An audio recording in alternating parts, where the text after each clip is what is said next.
Lecture में IRR के अच्छे खासे क्वेश्चंस किए थे, ठीक है। सो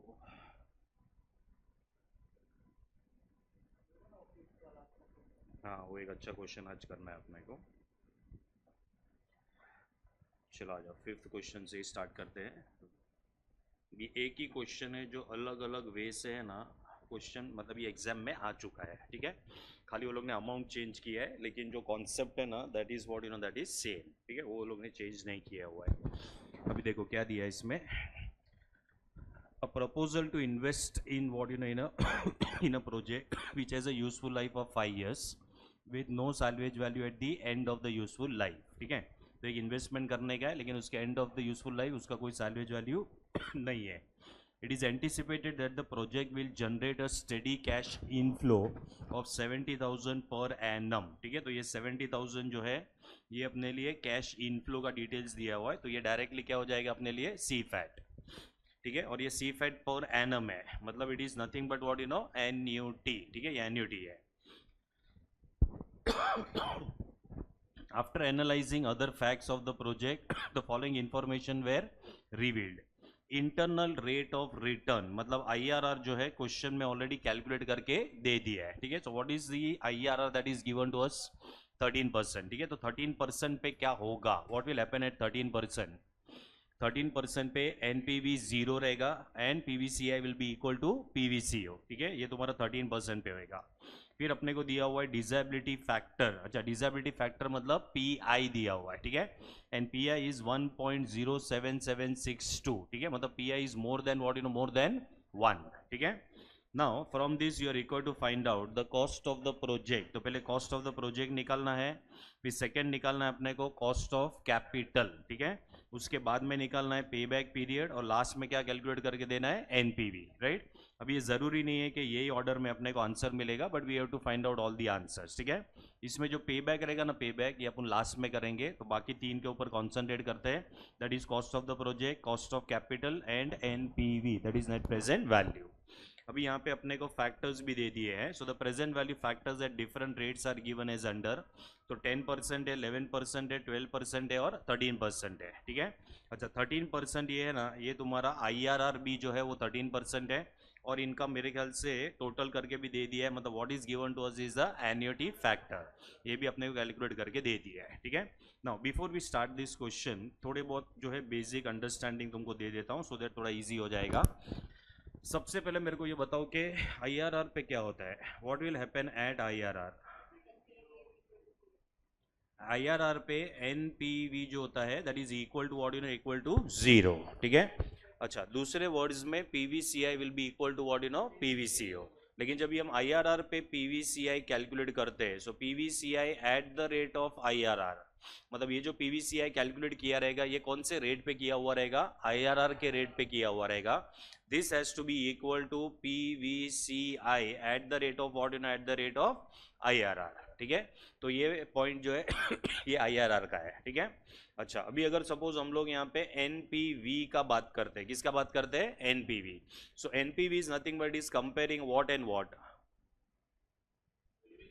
PVCI को कंपेयर करते विद PVCO, ठीक है। लेकिन उसमें जब भी हम लोग PVCI निकालते हैं तो कौन सा रेट लेते हैं? वो क्या होता है? What is that particular? हाँ वो कॉस्ट ऑफ कैपिटल होता है। क्या होता है वो? कॉस्ट ऑफ कैपिटल, ठीक है। सो NPV कैलकुलेट करने के टाइम पे जब भी हम PVCI का कैलकुलेशन करते हैं तो ये कॉस्ट ऑफ कैपिटल के ऊपर होता है, और जब भी हम लोग यहाँ पे PVCO का कैलकुलेशन करते हैं ये भी कौन से रेट पे होता है? कॉस्ट ऑफ कैपिटल पे, ठीक है। फिर तीसरा जो पॉइंट है वो है PI का पॉइंट है, ठीक है। व्हाट इज PI का फॉर्मूला क्या है? PVCI upon PVCO। उसमें जो PVCI है वो कौन से रेट पे कैलकुलेट किया हुआ रहता है? कॉस्ट ऑफ कैपिटल के ऊपर, ठीक है। क्योंकि वही NPV के टेबल में से हम लोग क्या निकालते हैं? PI का हम लोग यहाँ पे जो है उसका पूरा का पूरा कैलकुलेशन होता है। तो PI में भी जो PVCI होता है it is at the rate of what you know cost of capital. This is divided by what you know by PVCO which is at the rate of what you know cost of capital, ठीक है। अभी देखो सबसे पहला hint जो ये question में अपने को समझना है वो ये है कि यहाँ पे है ना पी आई ऑलरेडी कैलकुलेट करके दिया हुआ है. What is I R R that is given to us is 13%. ठीक है, तो पी आई है ना, P I is more than 1. P I is what you know is more than 1. तो पी आई का कैलकुलेशन कैसे हुआ रहेगा, तो PVCI at the rate of cost of capital divided by PVCO eight the rate of cost of capital. ये मोर than 1 है ये question के अंदर. ठीक है, अगर पीवीसीआई अगर पीआई इज मोर देन 1 मतलब एनपीवी जो है वो पॉजिटिव रहेगा. क्या रहेगा, एनपीवी पॉजिटिव. और अगर एनपीवी पॉजिटिव है मतलब IRR is more than cost of capital. नहीं समझा ये, समझा ये पॉइंट समझा. और अगर IRR is more than cost of capital मतलब cost of capital will be less than what you know less than IRR. ठीक है, इसके लिए देखो यहाँ पे जो डिस्काउंटिंग रेट दिया है ना, वो आईआरआर वाला जो रेट है वो अपना 13% है, और बाकी का जो 3 रेट दिया है 10, 11, 12. ठीक है, इसमें या तो एग्जैक्टली 10% रहेगा, 11% रहेगा, 12% रहेगा, या तो फिर इनके बीच में रहेगा our cost of what know cost of capital. ठीक है, so have you understood the first point over here. ठीक है, तो पहले इसको नोट डाउन करो. ये बेसिक्स है ये पर्टिकुलर क्वेश्चन का, ये अपने को पता होना चाहिए before we solve this question.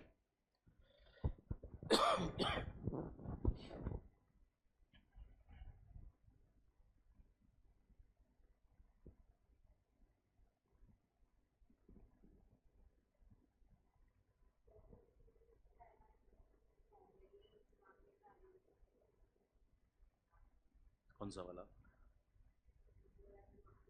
नहीं नहीं, इंस्टीट्यूट क्या करता है, मार्केट वैल्यू दिया रहेगा तो ही मार्केट वैल्यू लेता है. वही मैं तेरे को भेजा था. तो अगर मार्केट वैल्यू लिखा है तो मार्केट वैल्यू लो, और अगर तुमको मार्केट वैल्यू लेना है तो नोट लिख देना उसके अंदर that COC has been calculated considering market value rates. तो स्पेसिफिकली दिया रहेगा ना वो लोग ने तो वही यूज़ करना पड़ेगा. लेकिन अगर सपोज वो लोग ने नहीं दिया है और बोला है कि सीओसी कैलकुलेट कर दो, तो इंस्टीट्यूट क्या करता है, but we can do anything. Institute क्या करता है, मार्केट वैल्यू अगर बोला है क्वेश्चन में तो ही लेते हैं, अदरवाइज बुक वैल्यू के हिसाब से करते हैं. अगर तेरे को सपोज यहाँ पे कुछ भी नहीं बोला है, if you want to take as per book value, note लिख देना कि बुक वैल्यू के हिसाब से लिया है. मार्केट वैल्यू लेना है तो नोट लिख देना मार्केट वैल्यू के हिसाब से किया है. वैसे पीवी, हाँ हाँ, PVCO eight the rate of IRR.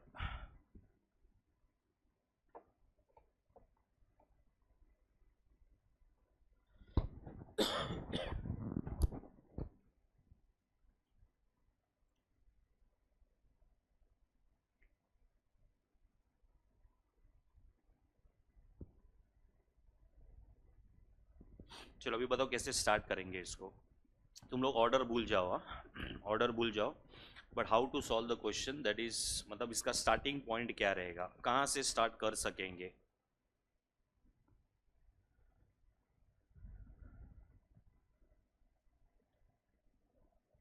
पहला अपने को सी फैट दे दिया है.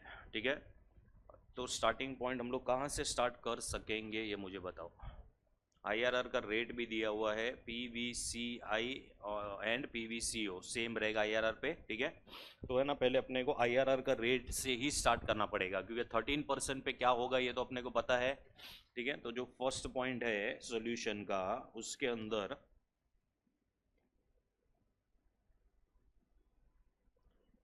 IRR as given is 13%. At 13% which is IRR, NPV will be equal to what you know equal to 0. That is PVCI at the rate of IRR will be equal to PVCO at the rate of IRR. मतलब PVCI at the rate of 13% will be equal to PVCO at the rate of 13%. ये दोनों same हो जाएगा. अभी PVCI at the rate of 13% कैसे निकालेंगे. ठीक है, तो यहाँ पे आएगा तुम्हारा सी फैट या C fat multiplied by annuity factor at the rate of 13% will be equal to PVCO at the rate of 13%. Now what is the C fat that is given to you? तो C fat question में दिया हुआ है 70,000. So 70,000 per annum है, तो ये annuity हो गया मल्टीप्लाइड बाय 13% का एन्युटी फैक्टर दिया हुआ है 3.517. So multiplied by 3.517, this will be equal to PVCO at the rate of 13%. तो PVCO at the rate of 13% is equal to कितना रहा था 2,46,190. ठीक है. So can I say PVCO at the rate of 13% is 2,46,190, मतलब cost of the project भी यही रहेगा. ठीक है. तो अपने को सबसे पहले क्या मिल गया? So we got the cost of the project. So this is our cost of the project.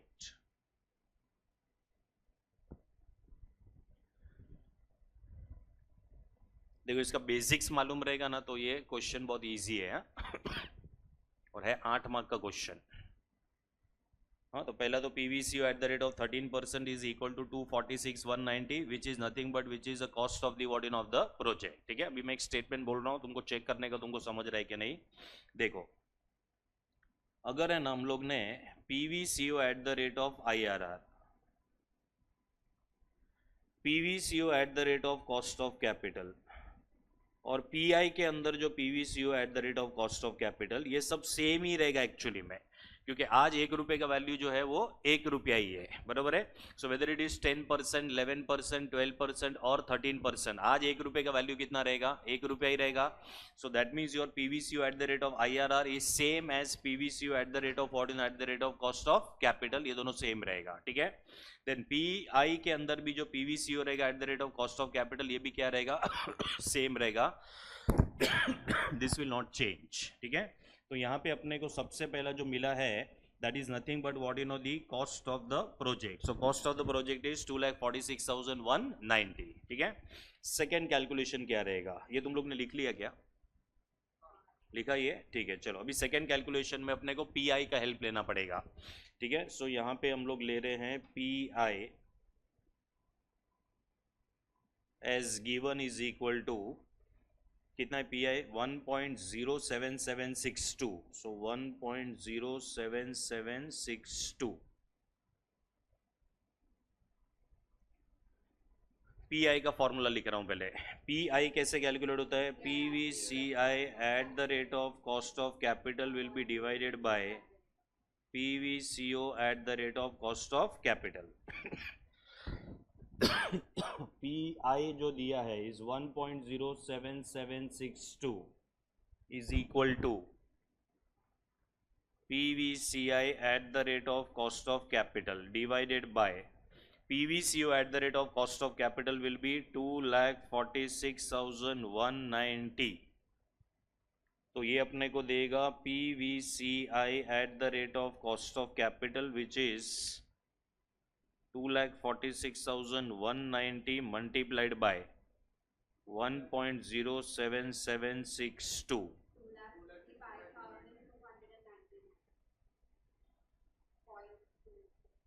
हाँ ठीक है, वो जाने दे.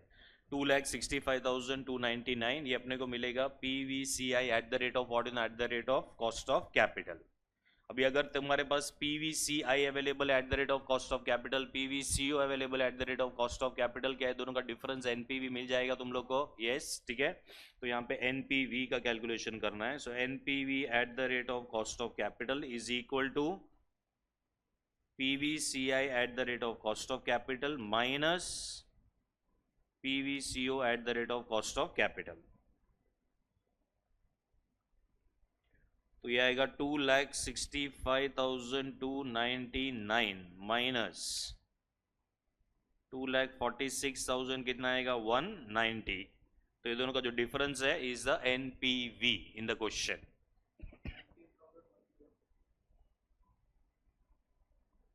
$19,109. ठीक है. ये अपने को NPV मिल गया. देखो वापस बोल रहा हूँ, हम लोग ऑर्डर फॉलो नहीं कर रहे हैं. ठीक है. We are following the flow of the question.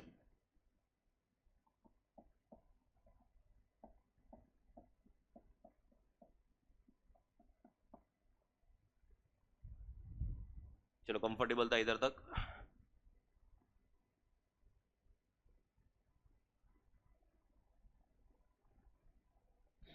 तीसरा अभी आएगा कॉस्ट ऑफ कैपिटल का कैलकुलेशन, हम लोग आराम से कर पाएंगे. देखो कॉस्ट ऑफ कैपिटल कैसे निकालेंगे, तो P V C I at the rate of cost of capital is equal to 2,65,299, बराबर है। अच्छा, PVCI at the rate of cost of capital, तो यहाँ पे पीवीसीआई कैलकुलेट करने के लिए अपने पास होना चाहिए C fat multiplied by annuity factor at the rate of cost of capital is equal to 2,65,299। So annuity factor, रुक जाओ पहले सी फैट के जगह पे 70,000 लिख दो, तो 70,000 into annuity factor at the rate of cost of capital is equal to 2,65,299. तो annuity factor at the rate of cost of capital is equal to 2,65,299. This will be divided by 70,000.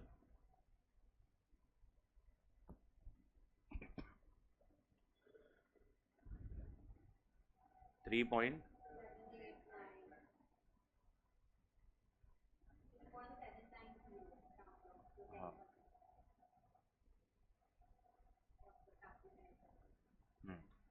तो annuity factor at the rate of cost of capital is 3.790, ठीक है।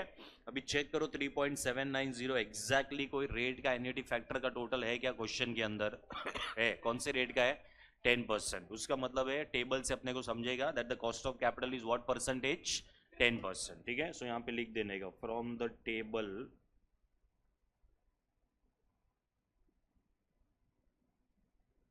it is concluded that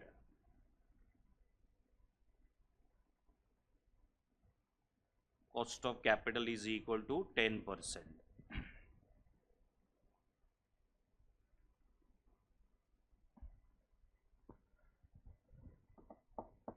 easy था। चलो अभी तो हो गया, अभी पे बैक तीनों हो गया, अभी पे बैक आएगा खाली।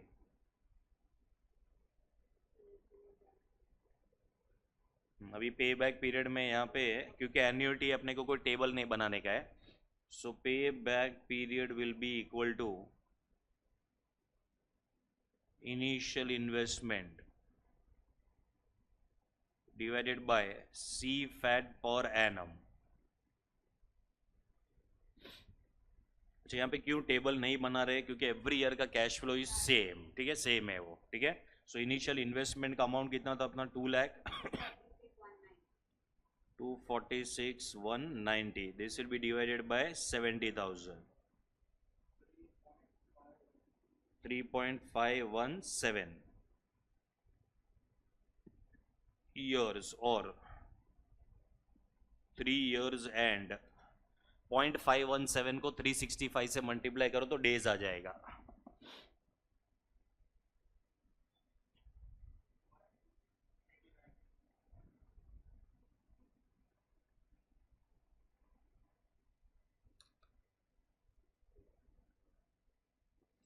सो 3.517 ईयर्स और 3 years एंड 189 डेज, ठीक है। ये अपने को फाइनल आंसर मिल जाएगा।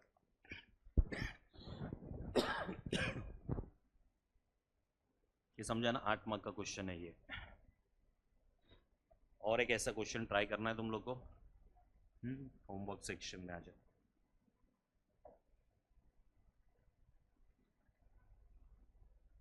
चलो, एनुअल सेविंग्स इन कॉस्ट दिया है, एनुअल सेविंग्स इन कॉस्ट मतलब कैश इनफ्लो हो जाएगा। हाँ, तो यही तुम्हारा सी फैट है इसके अंदर एक्चुअली में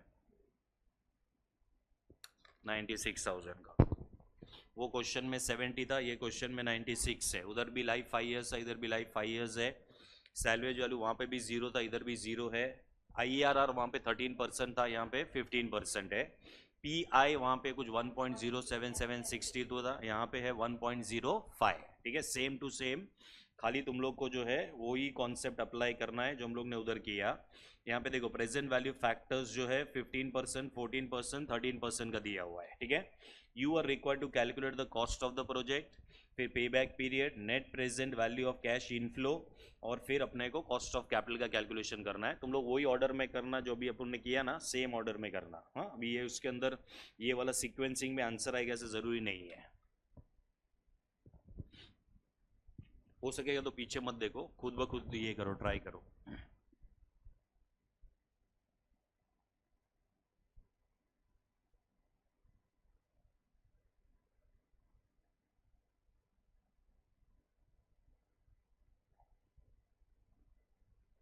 दे answer, cost of the project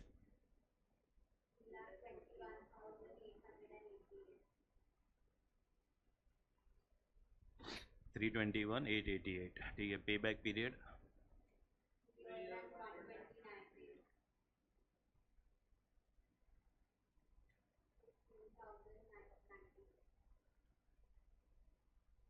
094, बराबर। हाँ,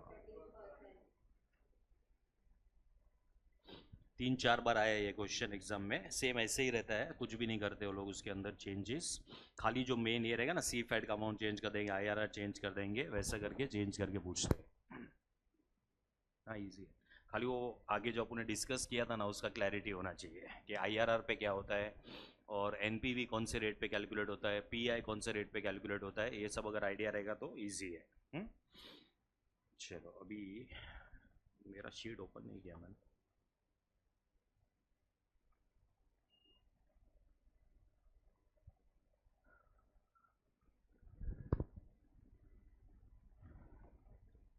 चलो, अभी अपन जाते हैं रिप्लेसमेंट के लिए, मतलब रिप्लेसमेंट वाला क्वेश्चन है। ये भी इनिशियली इजी रहेगा, उसके बाद में अच्छा खासा लेवल चेंज हो जाएगा।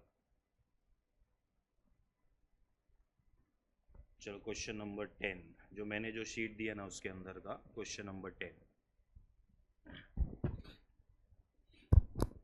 कि तुम लोग ने ये वाला क्वेश्चन रिवाइज किया क्या?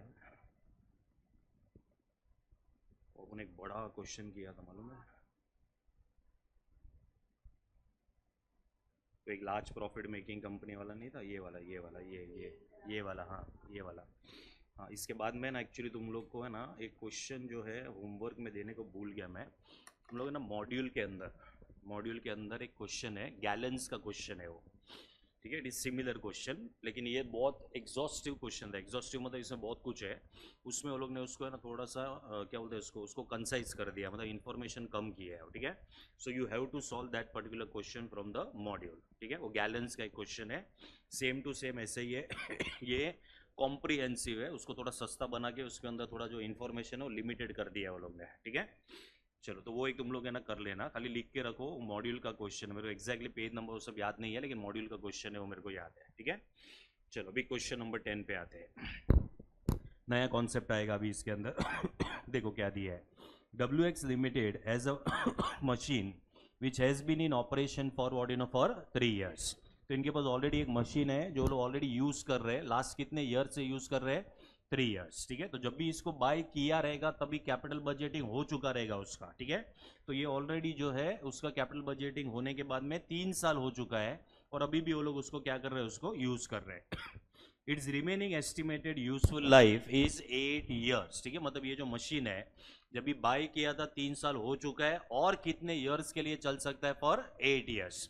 तो जब भी बाय किया था तभी उसका यूजफुल लाइफ कितना रहेगा, 11 ईयर्स का रहेगा, ठीक है। Then its current market value is 2 lakhs, मतलब आज अगर हम लोग ने मशीन को बेच दिया, ठीक है, तो अपने को उसका मार्केट वैल्यू मिलेगा which is what which is 2 lakhs, ठीक है, अगर बेचा तो। The company is considering a proposal to purchase a new model of machine to replace the existing machine. Underline करो इधर, replace the existing machine को, मतलब ये क्वेश्चन में क्या हुआ? अच्छा, तुम्हारे पास ये शीट नहीं है, हाँ ठीक है। तो अभी देखो इसके अंदर क्या करना है मालूम है, इसके अंदर है ना लोग को ओल्ड मशीन को रिप्लेस करना है। अभी जब भी रिप्लेसमेंट का आएगा ना क्वेश्चन, मतलब क्या होता है, हमें नया मशीन बाय करना होता है और जो ओल्ड मशीन रहेगा उसको बेच देना होता है, ठीक है। तो अगर हम लोग ने ओल्ड मशीन को बेचा, अगर हम लोग ने नया मशीन खरीद के ओल्ड मशीन को बेचा, तो अपने को 2 लाख रुपया मिलेगा, क्योंकि उसका करंट मार्केट वैल्यू कितना है, it's current market value is what is 2 lakhs, ठीक है। तो ये 2 lakh will become the selling price of which machine, selling price of the old machine, ठीक है।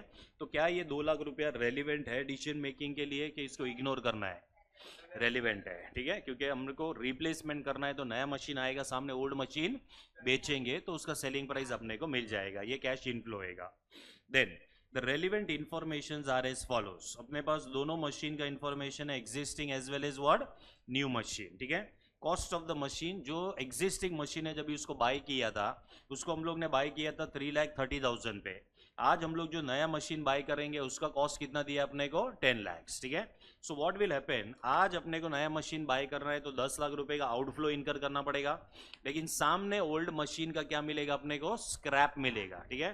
So what is the scrap we are going to get is 2 lakhs, ठीक है। तो मेरे को बताओ कि अपने को नेट अमाउंट आज कितना डालना पड़ेगा, 8 लाख रुपए आएगा, ठीक है। ये 8 लाख रुपए को बोलते हैं incremental cost of the new machine. क्या बोला जाएगा इसको, incremental cost of the new machine, ठीक है। मतलब जो नया मशीन का आउटफ्लो है माइनस ओल्ड मशीन का जो भी कैश इनफ्लो है, दोनों को नेट करने के बाद जो डिफरेंस आता है उसको हम लोग क्या बोलते हैं, इंक्रीमेंटल। क्या बोला जाएगा उसको, इंक्रीमेंटल, ठीक है। जब भी रिप्लेसमेंट का क्वेश्चन होएगा, पूरा क्वेश्चन इंक्रीमेंटल अप्रोच से सॉल्व करना पड़ेगा। किससे सॉल्व करना पड़ेगा, इंक्रीमेंटल, क्योंकि नया मशीन का बेनिफिट मिलेगा, सामने ओल्ड मशीन को बेच देंगे तो उसका बेनिफिट नहीं मिलेगा। ये दोनों का जो डिफरेंस रहेगा, हमें ये क्वेश्चन के अंदर इंक्रीमेंटल एनपीवी निकालना पड़ेगा। क्या निकालना पड़ेगा, इंक्रीमेंटल एनपीवी। डिफरेंशियल अपने को जो अप्रोच यूज करना है, पूरा का पूरा क्वेश्चन जो है डिफरेंशियल अप्रोच से अपने को उसको सॉल्व करना पड़ेगा, ठीक है। चलिए 5 मिनट का बारिश है, अभी भी मैं ट्रेन में चढ़ा था, इससे जोगुर का बारिश आया, बांडू पहुंचा तब तक पूरा वापस साफ, ठीक है। एस्टिमेटेड लाइफ कितना ईयर्स है यहाँ पे, 11 ईयर्स, और जो नया मशीन है उसका लाइफ कितना है, 8 ईयर्स, ठीक है। लेकिन अगर तुम लोग चेक करोगे यहाँ पे 3 साल ऑलरेडी ओल्ड मशीन का हो चुका है, तो ओल्ड मशीन अभी भी कितने ईयर्स के लिए फंक्शन करने वाला था, 8 ईयर्स। नया वाला भी जो है वो 8 ईयर्स के लिए फंक्शन करेगा, ठीक है। सैल्वेज वैल्यू एक्जिस्टिंग मशीन को अगर हमने कंटिन्यू किया रहता, ठीक है, तो उसका सैल्वेज वैल्यू कितना है यहाँ पे, निल। लेकिन जो न्यू मशीन है उसका सैल्वेज वैल्यू कितना आएगा, 40,000, ठीक है। So what will be the incremental salvage value, 40,000, ठीक है। सपोज अगर यहाँ पे एग्जिस्टिंग मशीन का सैल्वेज वैल्यू 10,000 होता, तो इंक्रीमेंटल सैल्वेज वैल्यू कितना होता था, 30,000 होता था। मतलब 40 मिलेगा और 10 नहीं मिलेगा, ऐसा करके इंक्रीमेंटल सैल्वेज वैल्यू कितना होता था, 30, ठीक है। लेकिन यहाँ पे incremental salvage value will be how much, 40,000, ठीक है। फिर एनुअल आउटपुट, जो एग्जिस्टिंग मशीन है उसका आउटपुट है 30,000 यूनिट्स, लेकिन जो नया मशीन है उसका आउटपुट कितना है, 75,000 यूनिट्स, ठीक है। फिर अपने को सेलिंग प्राइस पर यूनिट दिया है जो चेंज नहीं हो रहा है, तो जो ओल्ड मशीन है उसमें से जो भी आउटपुट आता था उसको 15 रुपए में बेचते थे, जो नया मशीन है उसमें से जो भी आउटपुट आएगा उसको भी कितने में बेचा जाएगा, 15, ठीक है। सो कैन आई से 75,000 इंटू 15 का सेल्स वैल्यू मिलेगा, लेकिन सामने 30,000 इंटू 15 का सेल्स वैल्यू नहीं मिलेगा, तो अपने को इंक्रीमेंटल सेल्स मिल जाएगा। इसमें क्या मिल जाएगा, इंक्रीमेंटल सेल्स, ठीक है। अच्छा, ये जो मैंने बोला उसके जगह पे can we take like this, 75,000 units का सेल होगा, माइनस 30,000 यूनिट्स का सेल नहीं होगा, तो इंक्रीमेंटल सेल्स कितना होगा, 45,000, एंड 45,000 इंटू क्या करना पड़ेगा, इंटू 15, तो भी अपने को सेम आंसर आएगा, ठीक है। ये अपने को क्या मिलेगा मालूम है, इंक्रीमेंटल सेल, ठीक है। देखो ऑब्जेक्टिव है इंक्रीमेंटल अपने को यहाँ पे इंक्रीमेंटल एनपीवी निकालना है। इंक्रीमेंटल एनपीवी निकालने के लिए इंक्रीमेंटल सी फैट लगेगा। क्या लगेगा, incremental CFAT. Incremental CFAT का कैलकुलेशन स्टार्ट किधर से होएगा, इंक्रीमेंटल सेल्स, ठीक है। फिर उसमें से सब कॉस्ट माइनस करेंगे, वो भी पूरा का पूरा क्या रहेगा, इंक्रीमेंटल रहेगा, ठीक है। देखो फिर एनुअल ऑपरेटिंग आवर्स, जो ओल्ड मशीन है वो 3,000 आवर्स के लिए काम करने वाला था, जो नया मशीन है that is also going to function for how many hours, for 3,000 hours, ठीक है। मटेरियल कॉस्ट पर यूनिट 4 रुपया 4 रुपया, ठीक है। तो मेरे को बताओ इंक्रीमेंटल मटेरियल कॉस्ट कितना होएगा, हाँ, तुम लोग 1 यूनिट का बोल रहे हो, मैं तुमको पूछ रहा हूँ 75,000 यूनिट्स इंटू 4 का कॉस्ट इनकर होएगा, सामने जो 30,000 इंटू 4 का कॉस्ट बच जाएगा। सो कैन आई से 45,000 इंटू 4 का कॉस्ट इनकर करना पड़ेगा, that will become incremental material cost, ठीक है। Then labour cost and per unit नहीं है, लेबर कॉस्ट पर आर है, ठीक है। तो यहाँ पे ये जो मशीन है ओल्ड वाला वो 3,000 आवर्स के लिए काम करने वाला है, जो नया मशीन है वो भी 3,000 आवर्स के लिए काम करने वाला है, लेकिन एग्जिस्टिंग मशीन में लेबर कॉस्ट वॉज 40 रुपीज, लेकिन यहाँ पे जो न्यू मशीन है उसमें लेबर कॉस्ट कितना है, 70। सो कैन आई से 70 माइनस 40 इंक्रीमेंटल लेबर कॉस्ट होएगा। ऐसा ये लोग को कितने आवर्स के लिए कॉस्ट इनकर करना पड़ेगा, 3,000, ठीक है। तो यहाँ पे आएगा तुम्हारा 90,000 का incremental labour cost, okay. Then indirect cash cost per annum 50,000 existing का है, 65,000 न्यू मशीन का है, मतलब 65,000 इनकर करना पड़ेगा, सामने 50,000 इनकर नहीं होगा, ठीक है। So what will be the incremental, यहाँ पे जो है इनडायरेक्ट कैश कॉस्ट क्या रहेगा, 15,000 का आएगा, ठीक है, विच इज 65,000 माइनस क्या करेंगे, minus 50,000. The company follows straight line method of depreciation. Then the corporate tax rate is 30% and WX Limited does not make any investment if it yields less than what less than 12%. मतलब minimum कितना कमाना है लोगों को 12%, मतलब discounting कितने से करना पड़ेगा 12% से, ठीक है। तो ये अपना हो जाएगा discounting rate. The present value of annuity of ₹1 at 12% rate of discount for 8 years is 4.968 annuity factor 8 साल का. Present value of ₹1 at 12% rate of discount received at the end of the 8th year.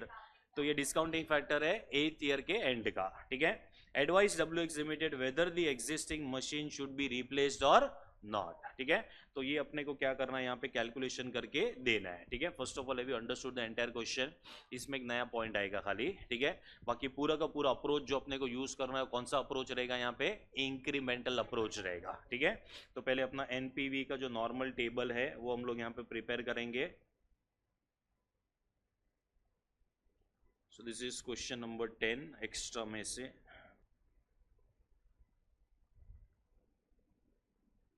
First will be PVCI.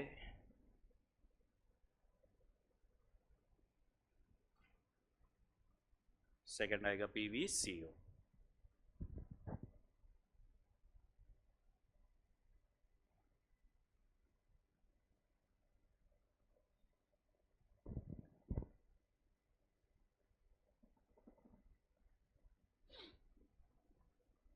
चलो first इधर आएगा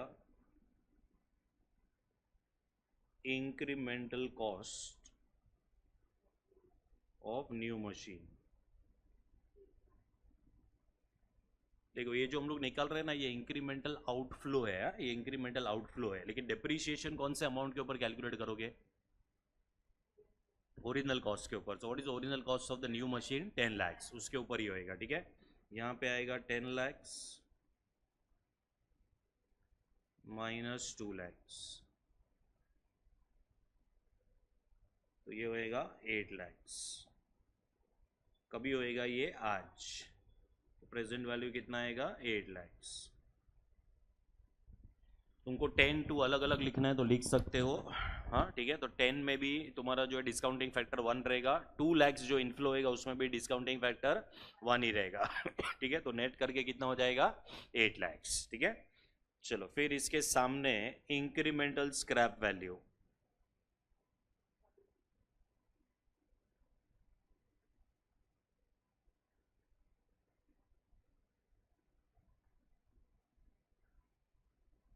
at the end, so 40,000 minus क्या करेंगे यहाँ पे 0. तो ईयर 8 का फैक्टर लगेगा, 8 और 8th ईयर का फैक्टर दिया है क्वेश्चन में 0.404.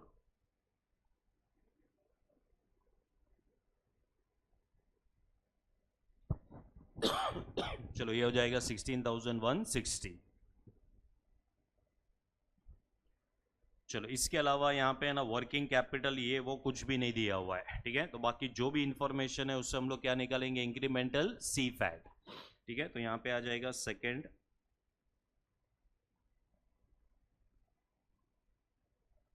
Incremental C fat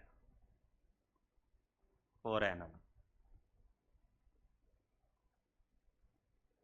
working note number 1.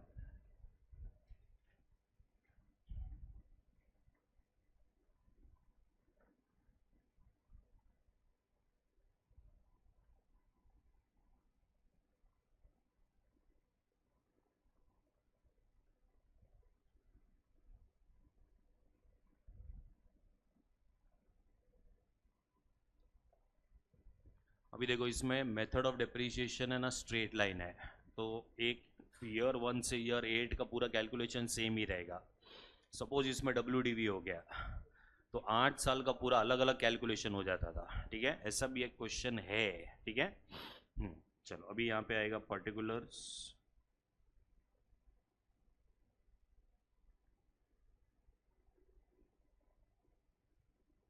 calculations and amount.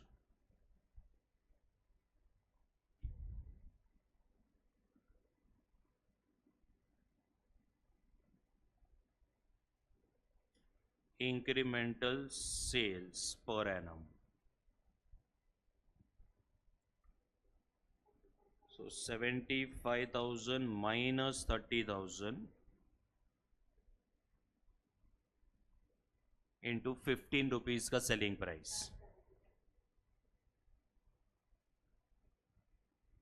Suppose अगर सेलिंग प्राइस चेंज हो गया तो ये इंक्रीमेंटल कैसे निकालोगे? तो 75,000 into new selling price minus 30,000 into old selling price, ऐसा करके पूरा कैलकुलेट करना पड़ता था. ठीक है, क्योंकि यहाँ पे सेलिंग प्राइस कॉमन है, हमने खाली यूनिट का डिफरेंस लेके 15 से मल्टीप्लाई कर दिया उसको. Less incremental material cost.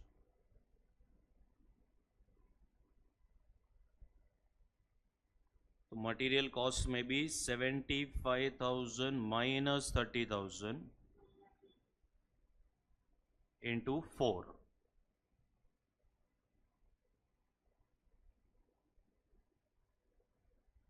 चलो ये आ जाएगा 1,80,000.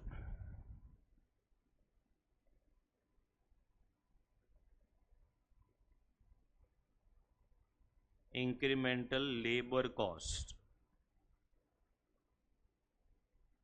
Per annum. भी लेबर कॉस्ट में क्या कॉमन है? आर्स कॉमन है, तो क्या चेंज हो रहा है? रेट चेंज हो रहा है. ठीक है, तो it will B actually 70 minus old rate क्या है? नहीं 70 क्या 75 था, रुको. हाँ 70 माइनस कितना आएगा? 40 and R's are 3,000.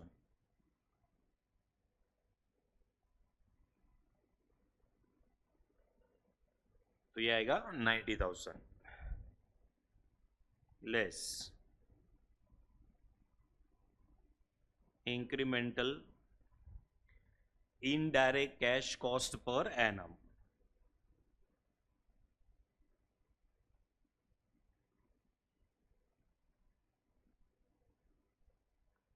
तो देखो इधर कितने का कॉस्ट इनकर करना पड़ेगा? 65,000 का. और कितने का कॉस्ट बच जाएगा तुम्हारा? 50,000. सो what is incremental cost?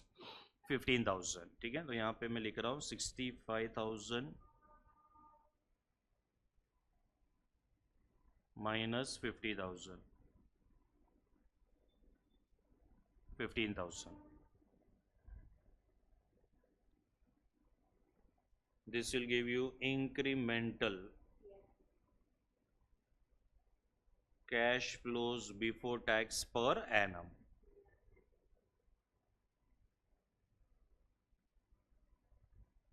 $3,90,000 less incremental depreciation per annum. देखो अभी नया डेप्रीशिएशन चार्ज करने मिलेगा, सामने जो ओल्ड डेप्रीशिएशन है वो चार्ज करने नहीं मिलेगा. ठीक है, तो नया डेप्रीशिएशन पहले हम लोग कैसे कैलकुलेट करेंगे? तो new 10 lakhs minus 40,000, this will be divided bye 8. ये डेप्रीशिएशन चार्ज करने को मिलेगा. सामने कौन सा डेप्रीशिएशन चार्ज करने को नहीं मिलेगा? 3,30,000 minus 0, this will be divided by 11. हाँ, क्योंकि इसका यूजफुल लाइफ जब बाई किया था तभी 11 years का था. तो ये कितना आ रहा है? 1,20,000 आ रहा है नया डेप्रीशिएशन. सामने कितना चार्ज करने को नहीं मिलेगा? 30,000. सो what is the incremental depreciation? 90,000.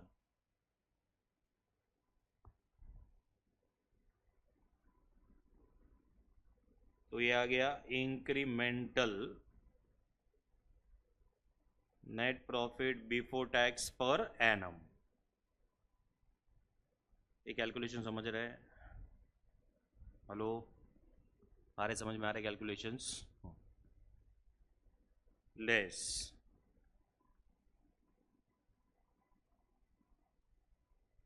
incremental tax at the rate of, tax rate in the question is 30%. So at the rate of 30%. So 3 lakhs का 30% आएगा.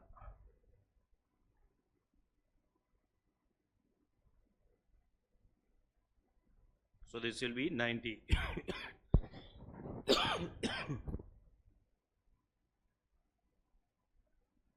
So this is incremental NPAT per annum.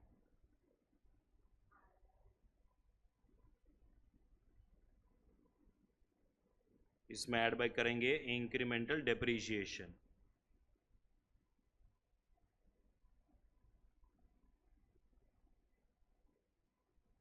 तो ये था 90,000. तो incremental सी fat आएगा 3 lakhs.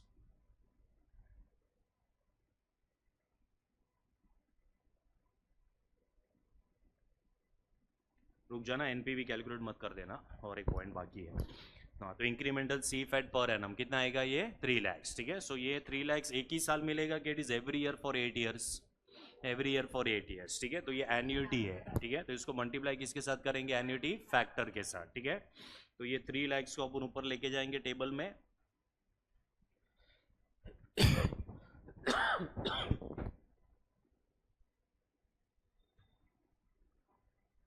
Annuity factor भी question के अंदर दिया हुआ है यहाँ पे 4.968.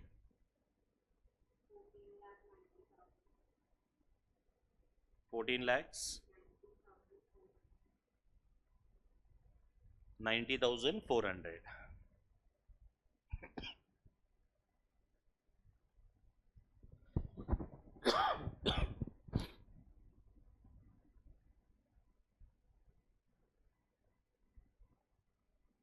एक और वर्किंग नोट आएगा इसमें.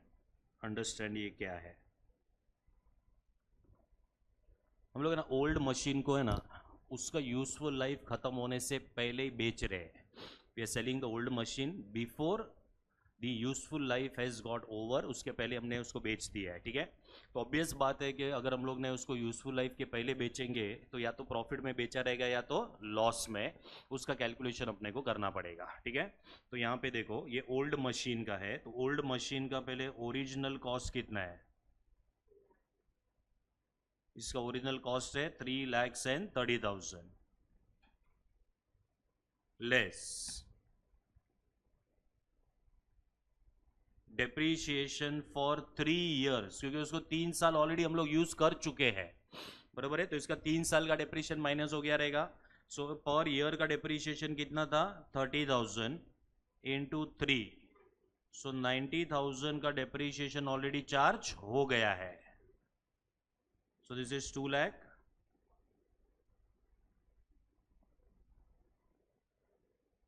So this is WDV today, that is year 0.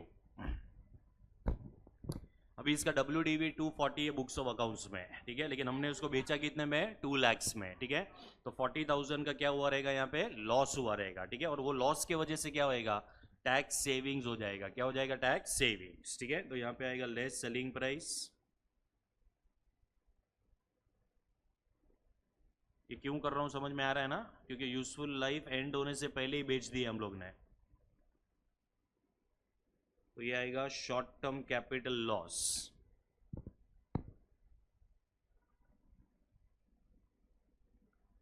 तो इसके वजह से होएगा tax savings due to short term capital loss. 40,000 का 30%, 12,000. अच्छा, पहले 12,000 का कैलकुलेशन समझा. ठीक है. अभी मेरे को इसका टाइमिंग बताओ क्या आएगा. What will be the timing? Year 0 के year 1.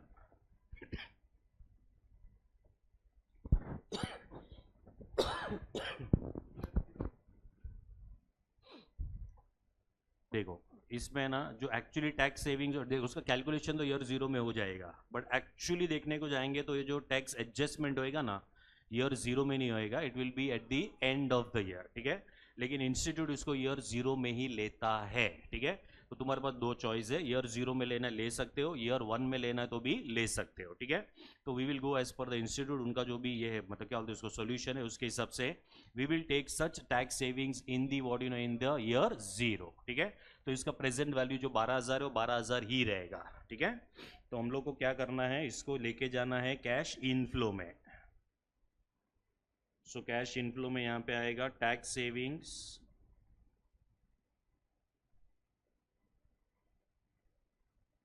Due to short term capital loss.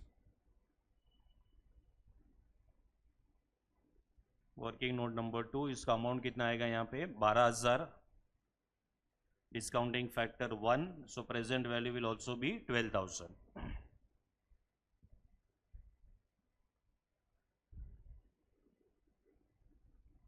हो गया।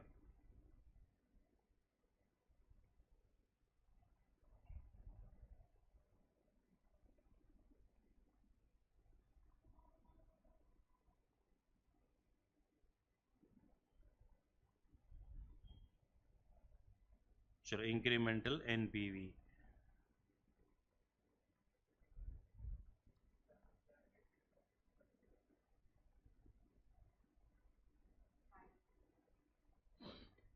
तो ये कितना है 15,18,560।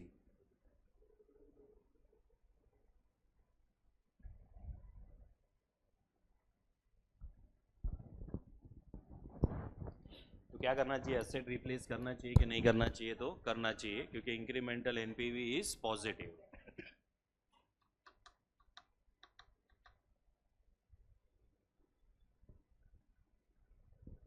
वर्किंग नोट 2 कॉपी किया,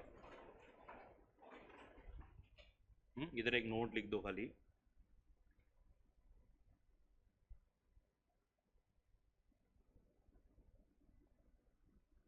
Such tax savings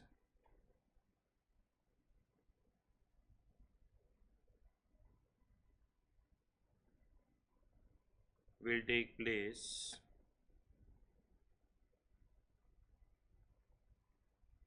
in year 0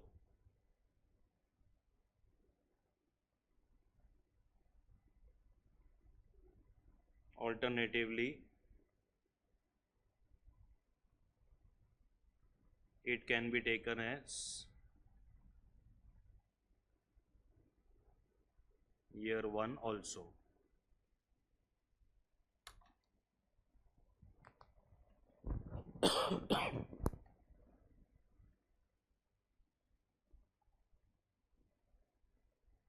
चलो समझा, रिप्लेसमेंट का बेसिक क्वेश्चन था ये, बेसिक है एकदम ही बेसिक क्वेश्चन था।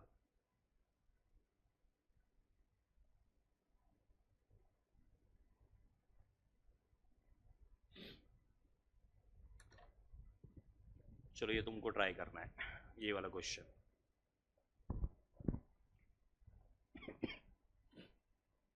ये देखो इधर लास्ट में लिखा है, assume that the loss on sale of existing machine can be claimed as short term capital loss in the current year itself, ठीक है। तो करंट ईयर में अपने पास दो ऑप्शन है, ईयर 0 ईयर 1।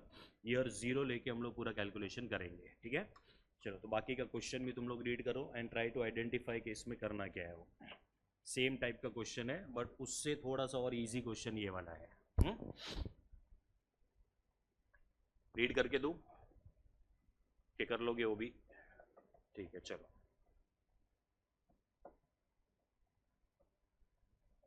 सिर्फ एडिशनल नेट वर्किंग कैपिटल है, additional net working capital मतलब ऑलरेडी इंक्रीमेंटल वर्किंग कैपिटल है ये, ठीक है। तो उधर कुछ कैलकुलेट नहीं करना है, इसका दो चीज होएगा, आज क्या होएगा cash outflow and release of working capital, ये आ जाएगा, ठीक है। फिर यहाँ पे देखो ऑलरेडी दिया हुआ है तुम लोग को कि इंक्रीज एनुअल रेवेन्यू बाय 40,000, मतलब इंक्रीमेंटल सेल्स ऑलरेडी कैलकुलेट करके दे दिया है, ठीक है, that is 40,000 and the variable operating cost will increase from 2 lakhs to 2,10,000, तो इसका इंक्रीमेंटल आएगा खाली 10,000 का, ठीक है। उसके बाद में टैक्स रेट दिया हुआ है और अपने को कॉस्ट ऑफ कैपिटल दिया है, ठीक है। मतलब यहाँ पे कोई फिक्स्ड कॉस्ट ये वो कुछ भी नहीं है, ठीक है। तो इंक्रीमेंटल सी फैट कैलकुलेट करने के लिए क्या करोगे, इंक्रीमेंटल सेल्स माइनस क्या होएगा इंक्रीमेंटल वेरिएबल कॉस्ट, तो directly cash flow before tax आएगा, उसमें से माइनस क्या करोगे, इंक्रीमेंटल डेप्रीशिएशन। अभी डेप्रीशिएशन का अमाउंट ओल्ड मशीन का तो दे दिया है यहाँ पे, इट इज 5000, ठीक है। नए वाले का तुम लोग को कैलकुलेट करना पड़ेगा स्ट्रेट लाइन के हिसाब से, बराबर है। ऐसा करके इंक्रीमेंटल सी फैट आ जाएगा। फिर ये इसको खाली भूलना नहीं, assume that the loss on sale of existing machine can be claimed as short term capital loss in the current year itself, year 0 में लेना है उसको। चलो स्टार्ट करो।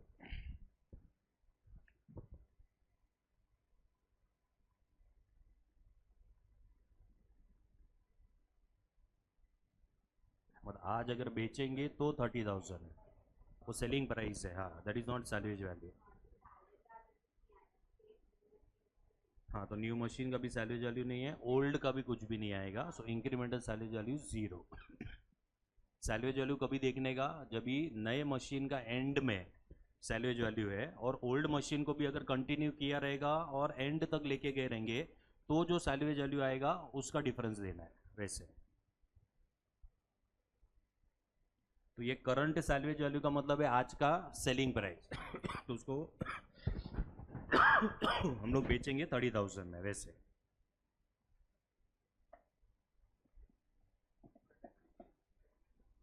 डेप्रीशिएशन ओल्ड वाले का तो दे ही दिया, depreciation 5,000 per year for tax purpose. जो नया मशीन है उसका जो है कॉस्ट कितना है, 1,50,000, and it is depreciated on straight line basis over 10 years with no salvage value. तो 1,50,000 डिवाइडेड बाई 10, 15,000। तो 15,000 माइनस 5,000, 10,000 इंक्रीमेंटल डेप्रीशिएशन है।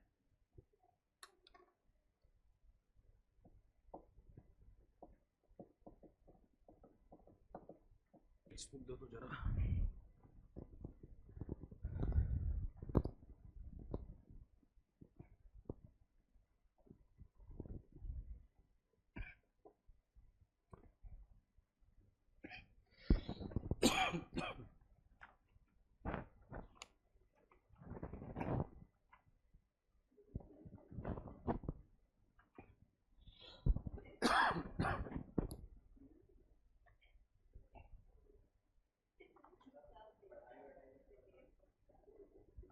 क्वेश्चंस है, बहुत अच्छे अच्छे क्वेश्चंस है दोनों, ठीक है। वन इज 27 और दूसरा है 29, ठीक है। These are two good questions.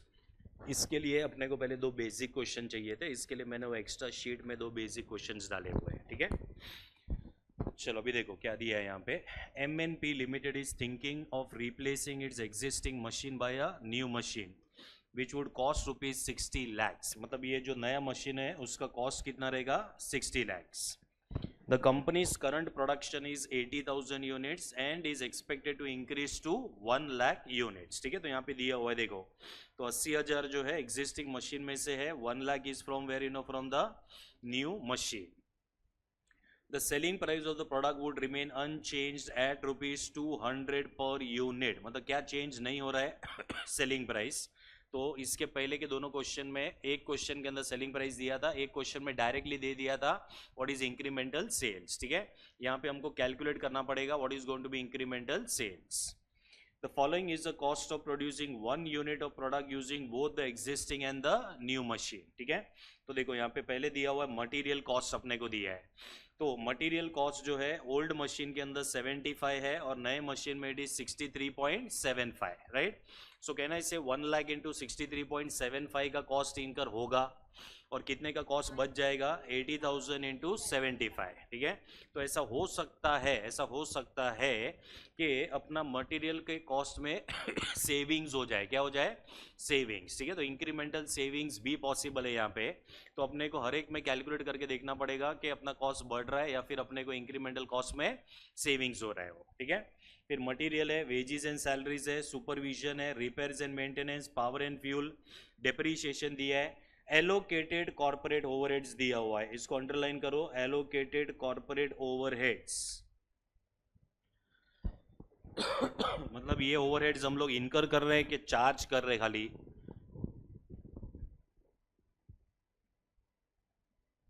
चलो एलोकेटेड बोला है ना, एलोकेटेड मतलब खाली क्या किया हुआ है, चार्ज किया हुआ है। We are not incurring, it is only what in only charged, ठीक है। Okay, then the existing machine has an accounting book value of rupees 1 lakh and it has been fully depreciated for tax purpose. Underline करो, it has been fully depreciated for what, for tax purpose. मतलब ये machine का books of accounts में tax के point of view इसका जो value zero हो चुका है बिकॉज इट इज फुल्ली डेप्रीशिएटेड. ठीक है, तो देखो इंक्रीमेंटल डेप्रीशिएशन नॉर्मली हम लोग कैसे कैलकुलेट करते हैं, नया डेप्रीशिएशन माइनस ओल्ड डेप्रीशिएशन. ठीक है, अभी नया डेप्रीशिएशन तो आएगा लेकिन old depreciation will be zero. Why it will be zero, क्योंकि इधर बोला है कि it has been fully depreciated for what, for tax मतलब for tax purpose. It is estimated that the machine will be useful for what, for 5 years. The supplier of the new machine has offered to accept the old machine for 2,50,000. However, the market price of the old machine today is 1,50,000 and it is expected to be 35,000 after what, after 5 years. ठीक है, देखो अभी ये वाला जो question है ना उसमें ना अपने पास एक करंट बुक वैल्यू है 1 लाख का, उसके बाद में अपने पास 2,50,000 है, फिर अपने पास 1,50,000 है और एक वैल्यू वो लोग ने दिया हुआ है दैट इज व्हाट, 35,000. ठीक है, तो पहले ये बताओ 1 लाख जो है ये हमारे डिसीजन मेकिंग के लिए रेलिवेंट है कि इरेलीवेंट है? जो ओल्ड मशीन है उसका अकाउंटिंग बुक वैल्यू 1 लाख है, बराबर है, तो ये रेलिवेंट है कि इरेलीवेंट है? इरेलीवेंट. ठीक है, अकाउंटिंग बुक वैल्यू से कोई लेना देना नहीं है, हमें बुक वैल्यू चाहिए जो टैक्स पर्पस के लिए रहेगा. ठीक है, तो टैक्स पर्पस के लिए वैल्यू इज व्हाट, जीरो. ठीक है, दूसरा, it is estimated that the machine will be useful for 5 years. The supplier of the new machine has offered to accept the old machine for 2,50,000. ठीक है, लेकिन उसका market value आज का कितना है, 1,50,000. और अगर हमने ये मशीन को कंटिन्यू किया फॉर मोर 5 years तो उसका मार्केट वैल्यू कितना आता था अपने को, 35,000. ठीक है, तो मुझे बताओ कि अपने लिए ये 3 फिगर में से कौन से फिगर्स अपने लिए रेलिवेंट है, कौन से फिगर्स इरेलीवेंट है?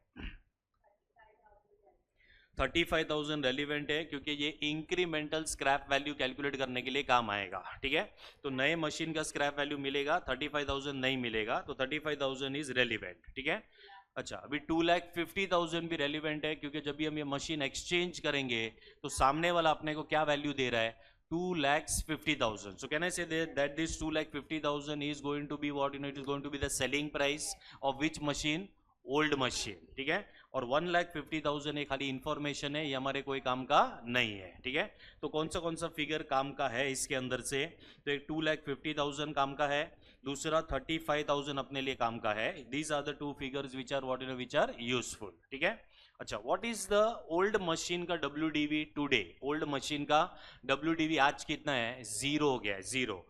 वो जीरो के सामने अपने को क्या मिलने वाला है, 2,50,000 मिलेगा, बराबर है. सो यहाँ पे कैपिटल गेन आएगा, शॉर्ट टर्म कैपिटल गेन, और अगर कैपिटल गेन आएगा तो उसके ऊपर टैक्स पे करना पड़ेगा. ठीक है, so this will result into cash outflow. ठीक है, टाइमिंग क्या रहेगा, ईयर 0. ठीक है, जो अपन ने ऑलरेडी पहले डिसाइड किया हुआ है कि यहाँ पे इसका टाइमिंग ईयर 1 भी ले सकते हैं, ईयर 0 भी ले सकते हैं, but we are going to consider it as what, year 0. ठीक है, then the new machine has a life of 5 years and a salvage value of what, salvage value of 2,50,000 at the end of its economic life. मतलब ये machine को continue किया तो 5th year के and पे कितना मिलेगा, 2,50,000. ठीक है, what will be incremental salvage value, 2,50,000 minus 35,000, बराबर है, दैट इज 2,15,000. ये इंक्रीमेंटल स्क्रैप वैल्यू हो जाएगा at the end of which year, 5th year. Then we have to assume the corporate tax rate at 40%. And depreciation is charged on straight line basis for income tax purpose.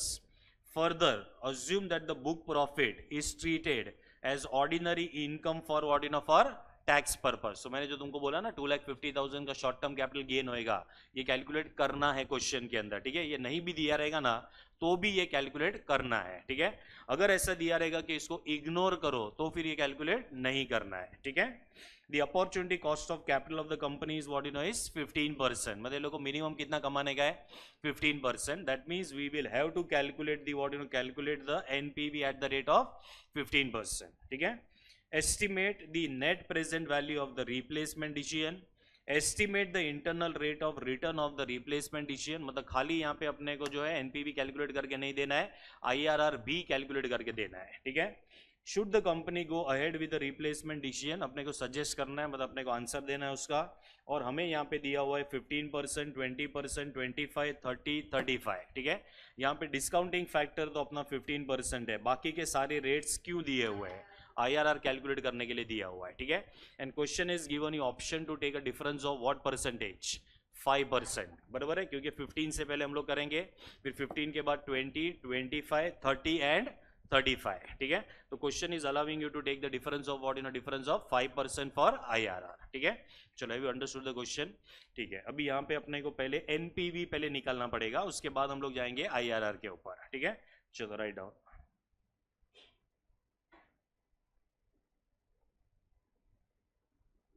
15% का discounting factor है,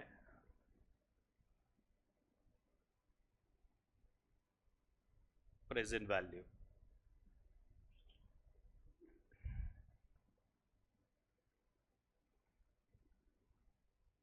PVCI, PVCU।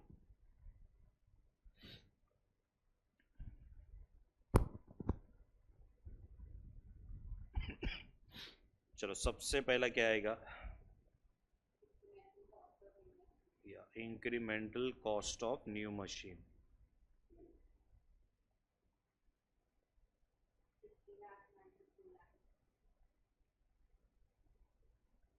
तो 60 lakhs का नया machine है सामने, 2,50,000 exchange value है, तो अपना कितना कैश जाएगा, 57,50,000, timing year 0, discounting factor 1, present value 57,50,000।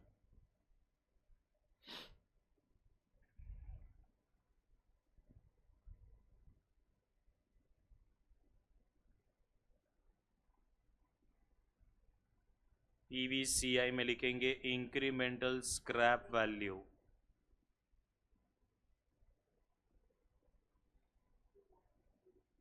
At the end नए मशीन का स्क्रैप मिलेगा 2,50,000 माइनस, अगर ओल्ड मशीन को कंटिन्यू किया रहता था तो 35,000 मिलता था, ये 35,000 नहीं मिलेगा क्योंकि आज ही हम लोग ओल्ड मशीन को बेच रहे हैं। तो incremental scrap value will be 2,15,000, timing will be year 5, ठीक है। और ईयर 5 का फैक्टर दिया है 0.4972,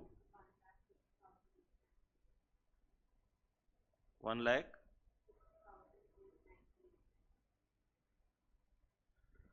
चलो 1,06,898।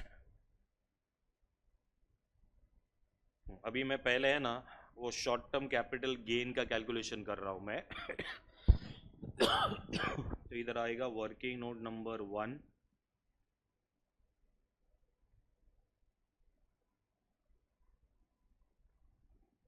Calculation of tax payment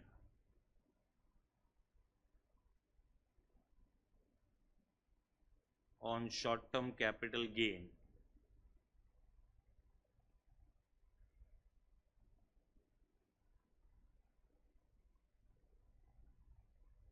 WDV of old machine today is 0। इधर 1 लाख लिखूं क्या, चलेगा क्या, नहीं है। 1 lakh is which value, accounting value है, ठीक है। लेकिन हमें कौन सा वैल्यू चाहिए यहाँ पे, टैक्स वैल्यू चाहिए। So tax value is 0 less selling price, selling price है 2,50,000, तो ये आएगा short term capital gain.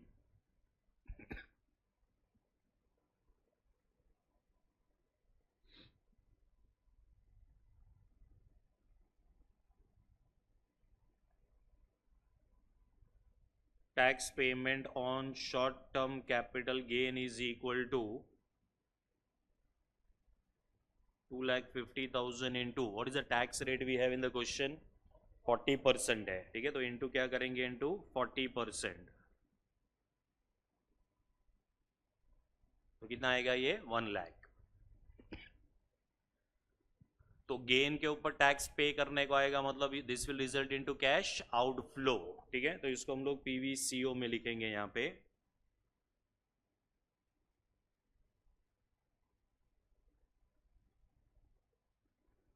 Tax payment due to short term capital gain, इसको हमने डाला है वर्किंग नोट नंबर 1 लाख। इसका टाइमिंग हम लोग ले रहे हैं ईयर 0, ठीक है। सो present value will be 1 lakh.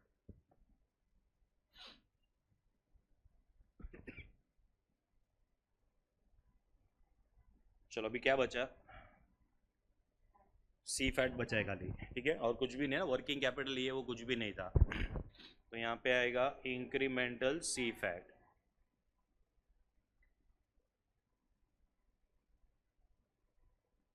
इसके लिए वर्किंग नोट लगेगा।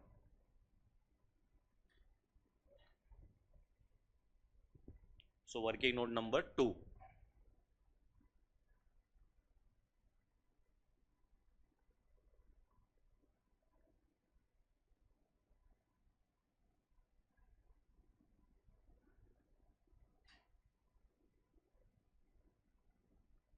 incremental C fat per annum.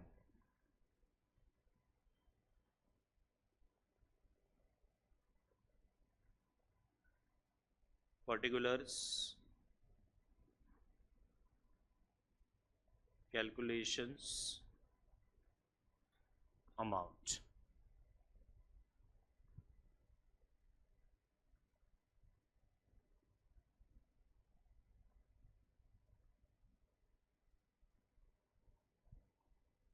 चलो कहाँ से स्टार्ट करेंगे, इंक्रीमेंटल सेल्स।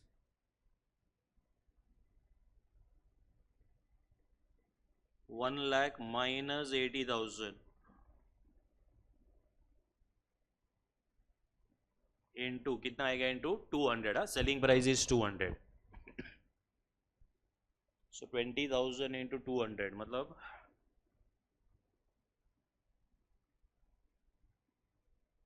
20 lakhs आ रहा है, सॉरी 40, चलो 40 lakhs।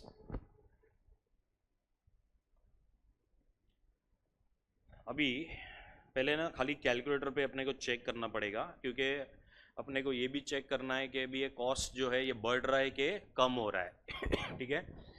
तो मुझे बताओ नया मशीन में मटेरियल का कॉस्ट कितना इनकर करना पड़ेगा, 1 लाख इंटू 63.75 ये इनकर करना पड़ेगा। लेकिन सामने कितना बच जाएगा, 80,000 इंटू 75, ठीक है। तो मुझे बताओ इफेक्टिवली बढ़ रहा है कि कम हो रहा है, इफेक्टिवली बढ़ रहा है, ठीक है। तो बढ़ रहा है तो क्या करेंगे, लेस करेंगे, ठीक है। तो यहां पे लिखेंगे लेस इंक्रीमेंटल मटेरियल कॉस्ट।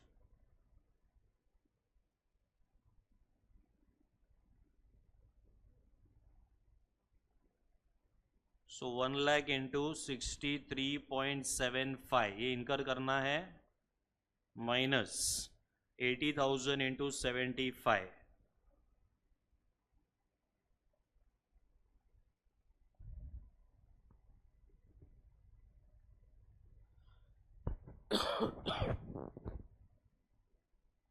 कितना बढ़ रहा है,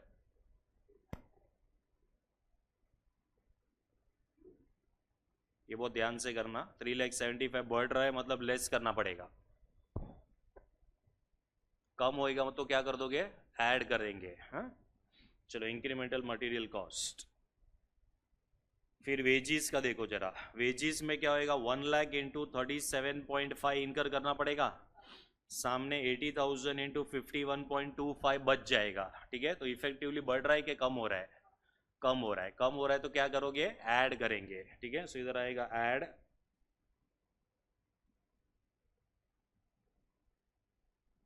incremental wages per annum, 80,000 into 51.25 minus 1 lakh into 37.5, 3 lakhs 50,000.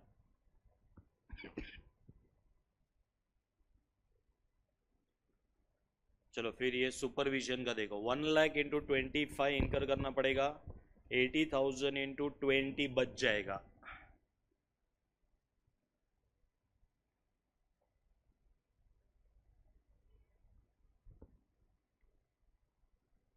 चलो क्या हो रहा है, एक्स्ट्रा कॉस्ट इनकर करना है कि बच रहा है?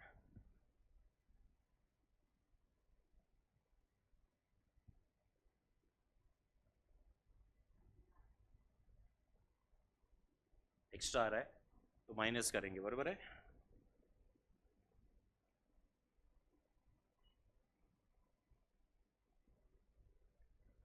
इंक्रीमेंटल सुपरविजन,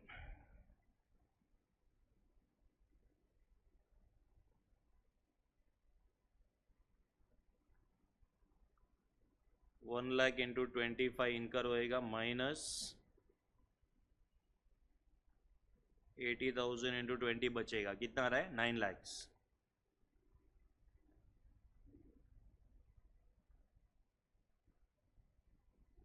चलो फिर रिपेयर्स एंड मेंटेनेंस का देखो जरा, repairs and maintenance 1 lakh into 7.5 और 80,000 इंटू 11.25 बचेगा, तो सेविंग्स हो रहा है तो ऐड होएगा। सो add incremental repairs and maintenance,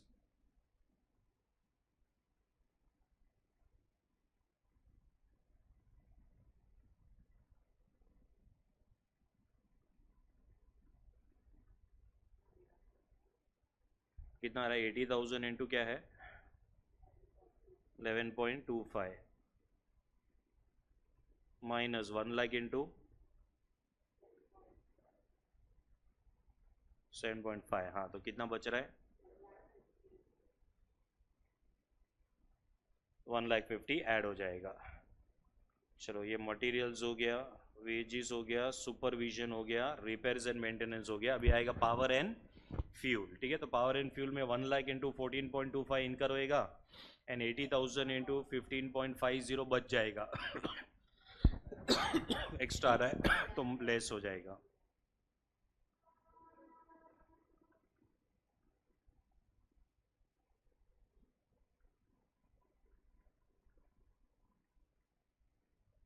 incremental power and fuel कितना 1 lakh into 14.25 minus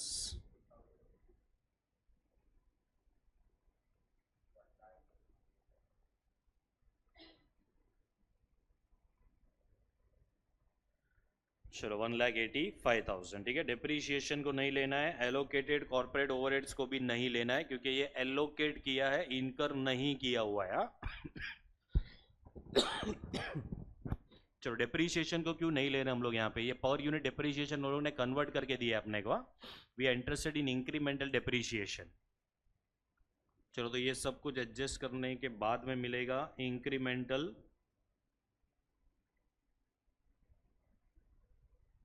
cash flows before tax per annum 30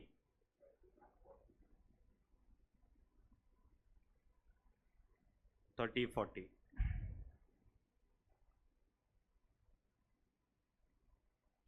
less incremental depreciation per annum. तो नए मशीन का डिप्रीशिएशन मिलेगा, ओल्ड का तो जो है वो ऑलरेडी क्या हो चुका है, पूरा राइट ऑफ हो चुका है। तो नए मशीन का डिप्रीशिएशन कैसे कैलकुलेट करोगे, 60 lakhs माइनस उसका स्क्रैप वैल्यू है 2,50,000, this will be divided bye 5 minus 0।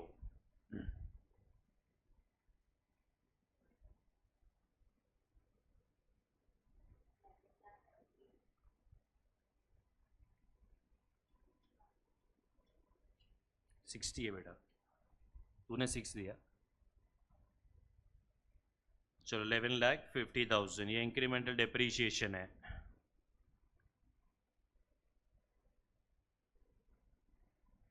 ये करने के बाद अपने को मिलेगा incremental net profit before tax per annum.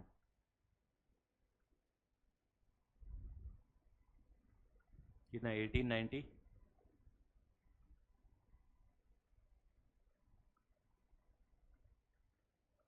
चलो इंक्रीमेंटल आ गया, फिर लेस करेंगे इसमें से इंक्रीमेंटल टैक्स।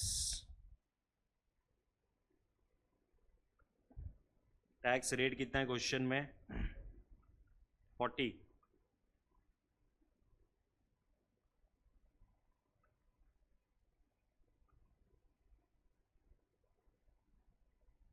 चलो 1890 into 40%।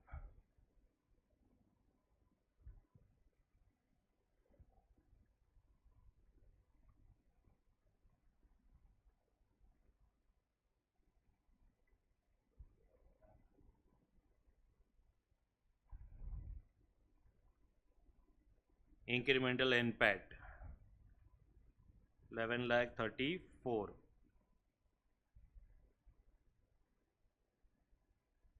Add back incremental depreciation per annum 11,50,000। तो इंक्रीमेंटल सी फैट आ गया।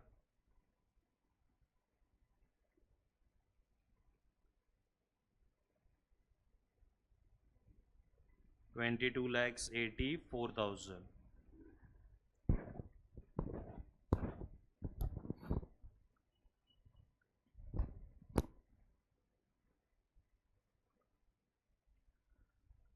चलो समझा, ये पूरा कैलकुलेशन समझा इसमें। हाँ, ये 22,84,000 को यहाँ पे लेके जाएंगे, ये पर एनम का है। हाँ, इसको किसके साथ मल्टीप्लाई किया जाएगा? Annuity factor. 5 इयर्स का एन्युटी फैक्टर के साथ मल्टीप्लाई होएगा ये।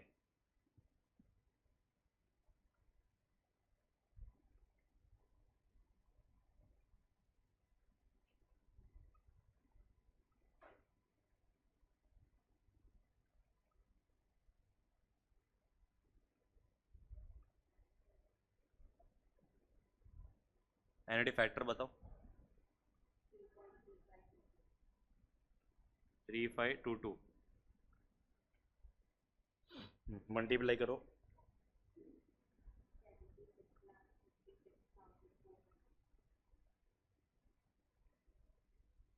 76, 56, 425।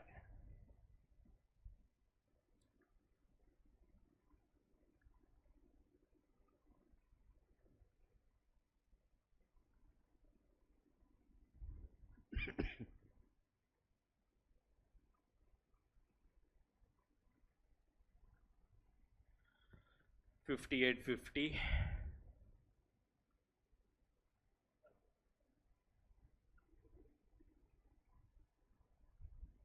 323। 77, 63, 323।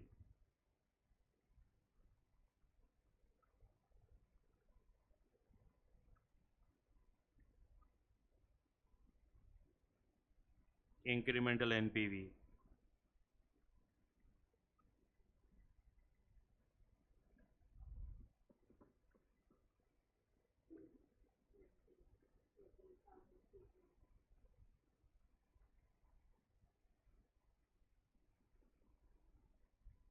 चलो अच्छा खासा पॉजिटिव है।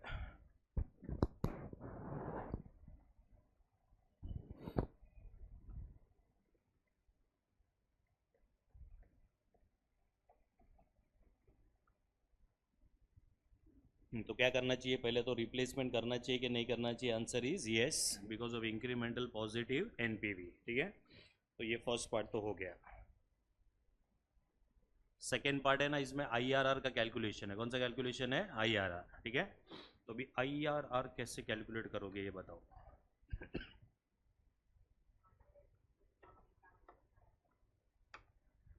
हाँ, तो पहला कौन सा ट्राई करना चाहते हो बोलो? 25 से करना है? ठीक है, चलो तो करो 25 से करो स्टार्ट।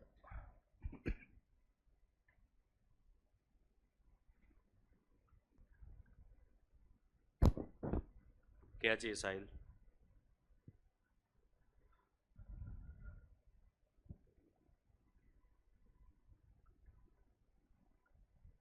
वर्किंग चाहिए। 25 पे पॉजिटिव आया तो 30 पे करना पड़ेगा फिर।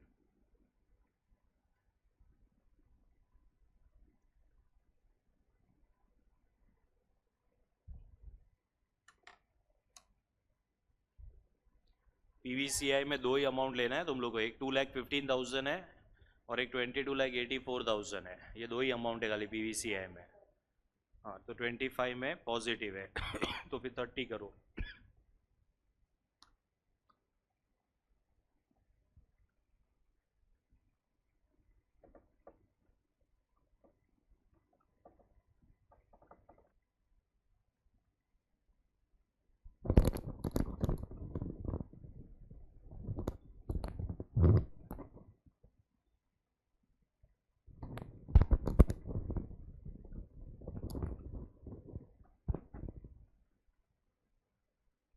क्या है IRR?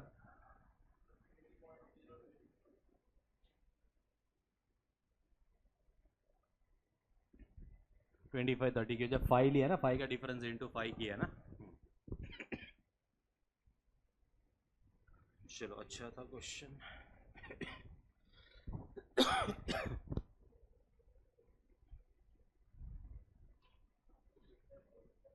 चलो ये क्वेश्चन 29 है ना, आज नहीं करवाता हूँ अभी। कभी अपना नेक्स्ट लेक्चर कभी है? कल तो नहीं है, परसों है। देखो तो जरा।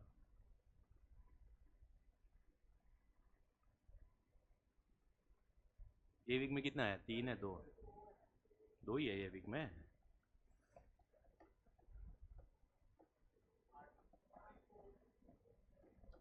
नहीं नहीं ऐसा नहीं है, क्योंकि मेरा मुलुंड में तुम लोग से और पीछे है। मुलुंड में कॉस्ट ऑफ कैपिटल चल रहा है।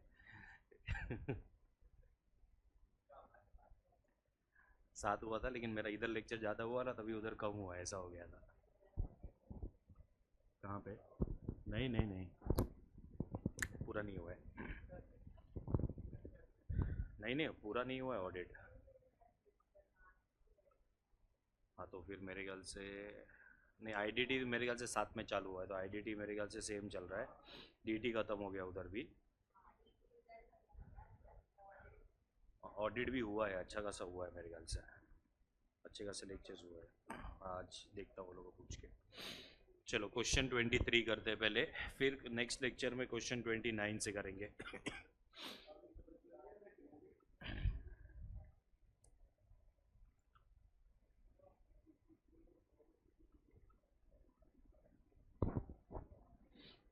चलो अभी ये जो क्वेश्चन है ना, ये सुनो इधर। ये रीडिंग स्किल्स का क्वेश्चन है, इट्स रीडिंग स्किल क्वेश्चन, ठीक है। अगेन ये क्वेश्चन लगेगा रिप्लेसमेंट का, लेकिन एक्चुअली रिप्लेसमेंट का क्वेश्चन नहीं है। सी है, Lockwood limited wants to replace its old machine with a new automatic machine. 2 models A and B are available at the same cost of ₹5 lakhs each, ठीक है। तो जो जो मैं अंडरलाइन कर रहा हूँ अंडरलाइन करते जाओ। दोनों मशीन का जो कॉस्ट है ना, वो 5 लाख है। मतलब ओल्ड मशीन का ये क्वेश्चन में कोई डिटेल्स नहीं है, जो भी डिटेल्स दिया हो डायरेक्टली नए मशीन का दिया हुआ है। सो how many models are available? तो मॉडल ए अवेलेबल है, मॉडल बी अवेलेबल है। दोनों का cost price is how much? It is 5 lakhs, ठीक है। The salvage value of the old machine is 1 lakh, ठीक है। मतलब ये लोग अगर नया मशीन मॉडल ए बाय करेंगे तो भी ओल्ड वाला जो मशीन है उसका सैल्वेज वैल्यू 1 लाख आएगा। बी बाय करेंगे तो भी सैल्वेज वैल्यू 1 लाख आएगा। तो ये 1 लाख अपने को क्या करना है? ये लेस करना है, ठीक है। तो इंक्रीमेंटल जो है अभी कितना हो जाएगा? 4 lakhs। Now understand this, the utilities of the existing machines. Utilities का मतलब लिखो वहां पे, पार्ट्स होता है, पार्ट्स मतलब छोटे मोटे parts. The utilities of the existing machine can be used if the company purchases A। मतलब अगर ये लोग ने A मॉडल अगर परचेज किया ना, तो ओल्ड मशीन के कुछ पार्ट्स जो है वो हम लोग यूज कर सकते हैं, ठीक है। We can use the what in use the utilities of the existing machine. Additional cost of utilities to be purchase in that case are 1 lakh. मतलब क्या होगा मालूम है? अगर हम मॉडल ए के लिए जाएंगे तो ओल्ड मशीन के कुछ पार्ट्स हम लोग यूज कर सकेंगे, प्लस अपने को और भी थोड़ा बहुत अपने को खर्चा करना पड़ेगा for purchasing the new parts also, ठीक है।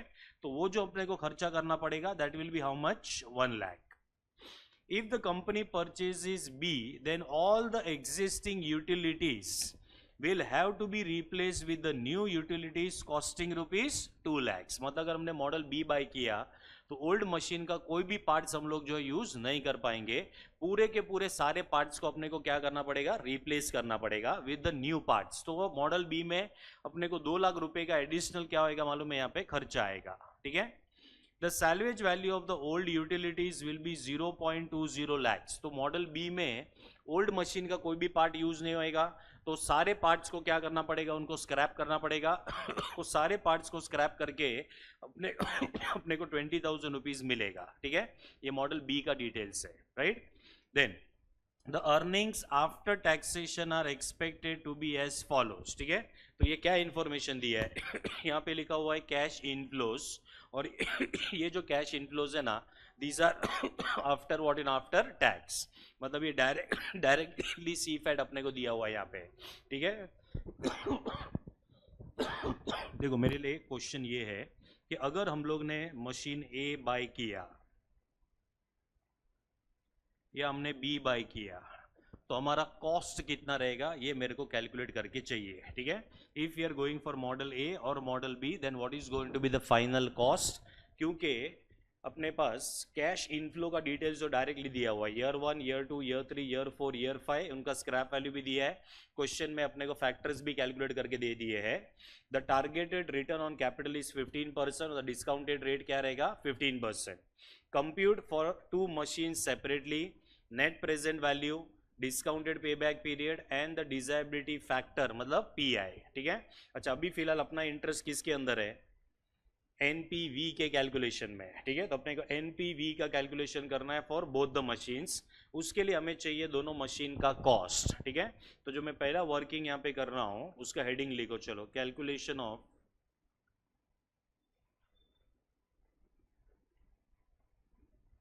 Final cost of both the machines.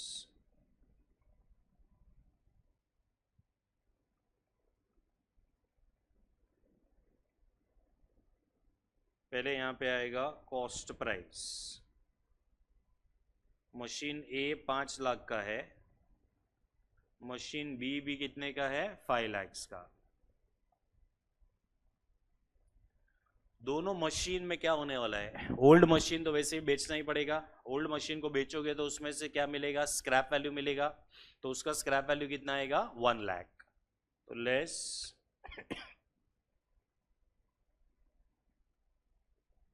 Scrap value of old machine. तो मशीन ए बाय करेंगे तो भी स्क्रैप वैल्यू 1 लाख आएगा, बी बाय करोगे तो भी कितना आएगा, 1 लाख. ठीक है. तो 1 लाख माइनस हो जाएगा.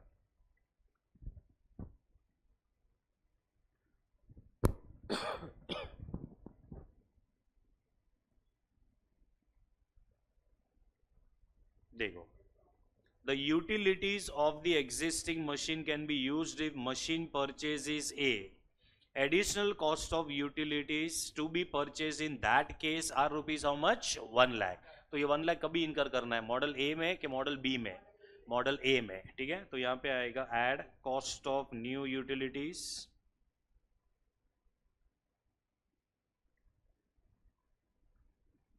ये यूटिलिटीज का मतलब समझाना क्या है, पार्ट्स है वो. ठीक है. तो ये अपने को मॉडल ए में 1 लाख का पार्ट्स और बाय करना पड़ेगा. मॉडल बी में कितने का बाय करना पड़ेगा, 2 लाख का. ठीक है. मतलब उसके अंदर हम लोग ओल्ड पार्ट्स को तो यूज ही नहीं कर सकते, तो पूरा का पूरा 2 लाख का नया पार्ट्स यूज करना पड़ेगा. तो यहाँ पे आएगा 2 lakh less scrap value of old utilities.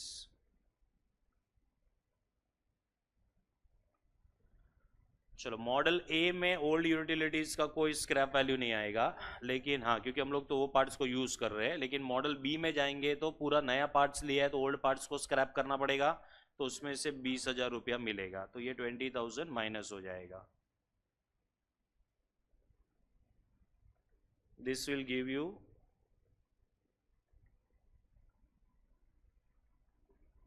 Incremental cost. चलो ये तो पार्ट्स लागी रहेगा।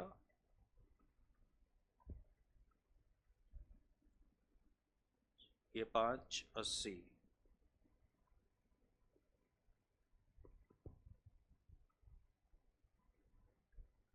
चलो ये क्वेश्चन में ये ही पार्ट सबसे इंपॉर्टेंट था, how to calculate the cost of what cost of both the machine. ठीक है, तो अभी मशीन ए का फाइनल कॉस्ट कितना हो गया 5 lakhs, मशीन बी का फाइनल कॉस्ट कितना हो गया 5,80,000। ठीक है, अभी हमें क्या दे दिया है क्वेश्चन के अंदर बताओ जरा। सी फैट डायरेक्टली दिया हुआ है, सी फैट को मल्टीप्लाई करोगे किसके साथ में, एंड ये अपना सॉरी डिस्काउंटिंग फैक्टर, तो क्या मिल जाएगा उनका प्रेजेंट वैल्यूज। ठीक है, और प्रेजेंट वैल्यू मिल जाएगा, उसके हिसाब से हम लोग क्या कैलकुलेट कर सकते हैं एनपीवी। ठीक है, चलो तो पहले एनपीवी करते हैं मशीन ए के लिए।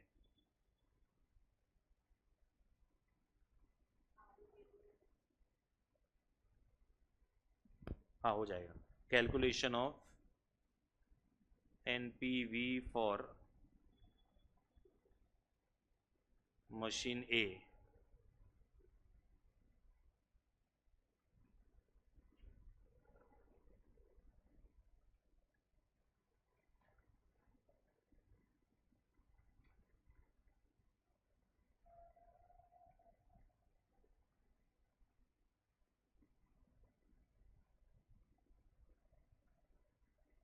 डिस्काउंटिंग फैक्टर 15% है, प्रेजेंट वैल्यू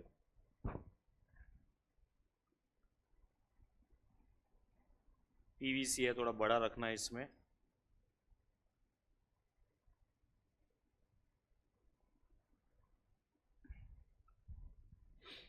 अच्छा क्यों पीवीसीआई बड़ा बोल रहा हूँ, क्योंकि है ना पूरा कैलकुलेशन इधर ही मैं दिखा दूंगा पीवीसीआई का, उसके अंदर ही सी फैट का प्रेजेंट वैल्यू, तो अलग से नहीं करना है पूरा।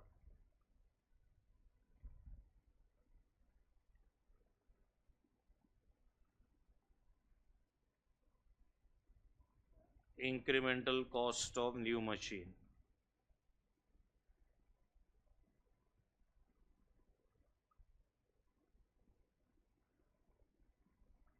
मशीन ए का चल रहा है या 5 lakhs।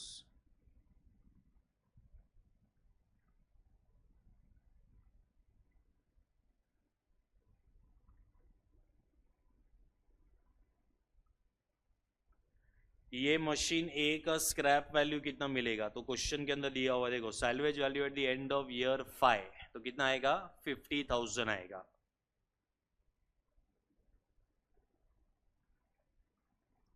50,000 का टाइमिंग है ईयर 5। ठीक है, ईयर 5 का फैक्टर दिया है क्या क्वेश्चन में, नहीं, तो कैलकुलेट करना पड़ेगा, नहीं दिया हुआ है 0.497, 24,000, 24,850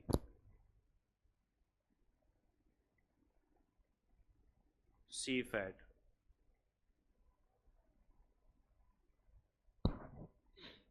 चलो ईयर 1 2 3 4 5 1 लाख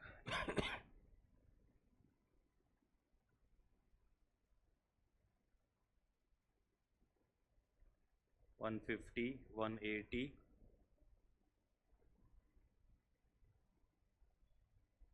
2 लाख 170।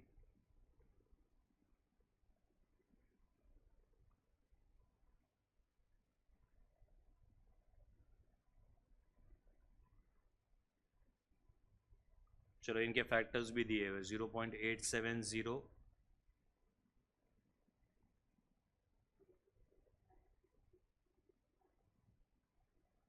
एक मिनट 0.75 के बाद क्या बोला,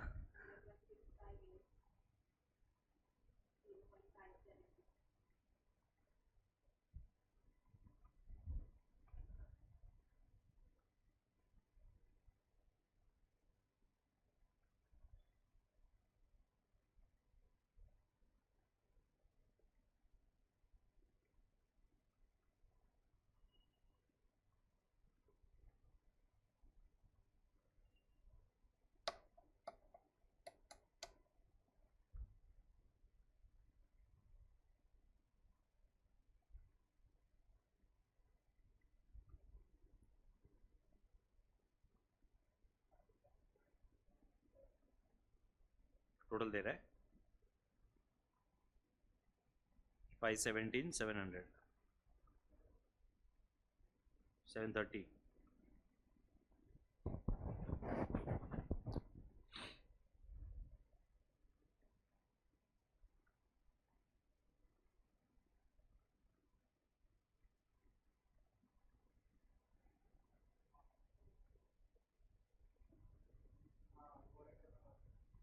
हाँ तो टोटल तूने बोला ना, इसके लिए मैंने लिखा, वो भी ऐड कर दो.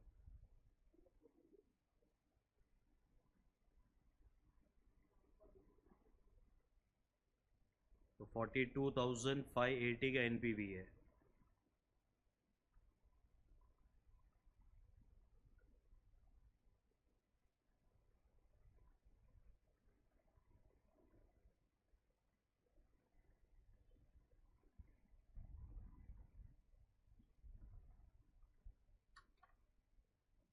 चलो मॉडल बी का भी निकाल के दो. समझा ना, इसका प्रेजेंटेशन समझा. अभी सेम ऐसे मॉडल बी के लिए करो.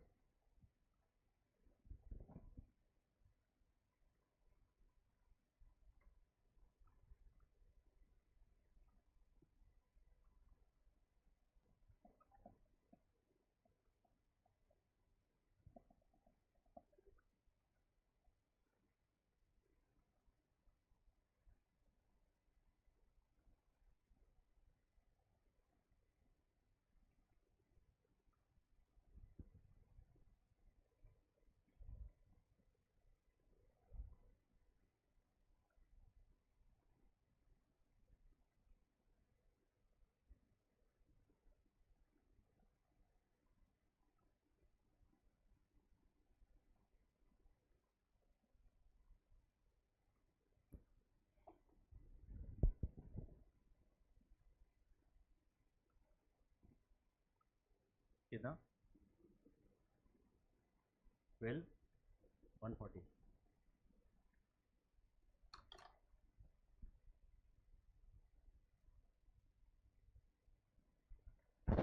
तो ये 42,580 आ रहा है, ये 18,140 आ रहा है. ठीक है, मतलब कौन सा मॉडल के लिए जाना चाहिए, मॉडल ए.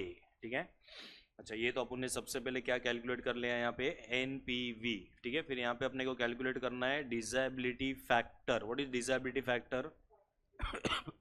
पीआई. तो पीआई का भी तो कैलकुलेशन इसी में से हो जाएगा ना.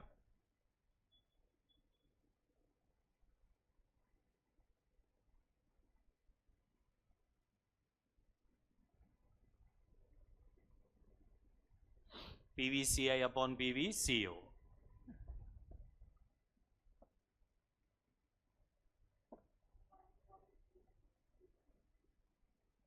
08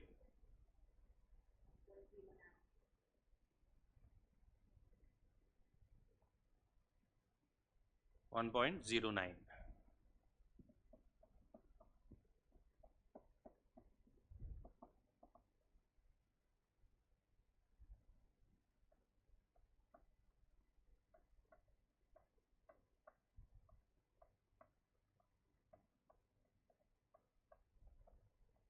बी का बताओ.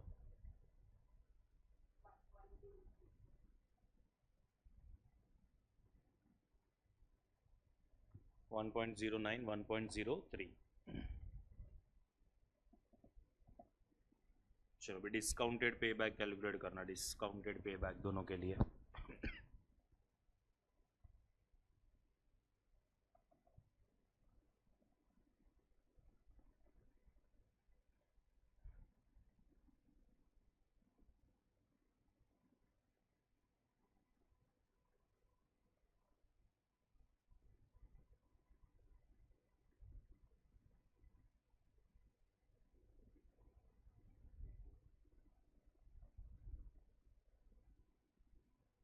पीवीसीओ पहले मशीन ए का पीवीसीओ 5 लाख है. फिर आएगा years 1, 2, 3, 4, 5. Present value and cumulative present values. अभी तुमने जो एनपीवी का जो टेबल बनाया ना, उसके अंदर ऑलरेडी प्रेजेंट वैल्यू है. वही प्रेजेंट वैल्यू वापस ये वाले टेबल के अंदर लेके आना है. फिफ्थ ईयर में याद रखना दो चीज का प्रेजेंट वैल्यू आएगा। कौन से दो चीज का प्रेजेंट वैल्यू आएगा? सी फैट का भी और स्क्रैप वैल्यू का भी, वो दोनों को ऐड करके लेना है फिफ्थ ईयर में।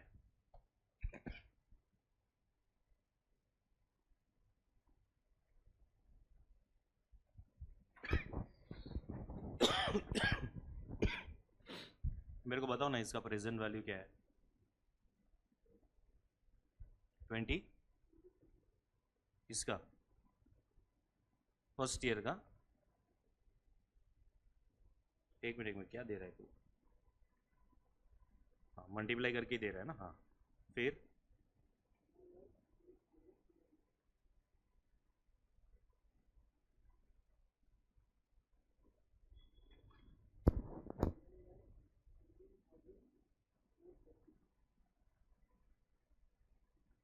हम्म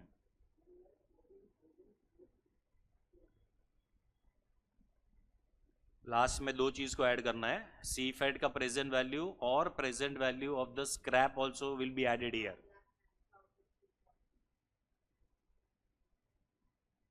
ये भूलना नहीं भाई, इधर एक स्टार मार्क करके रखना फिफ्थ ईयर में।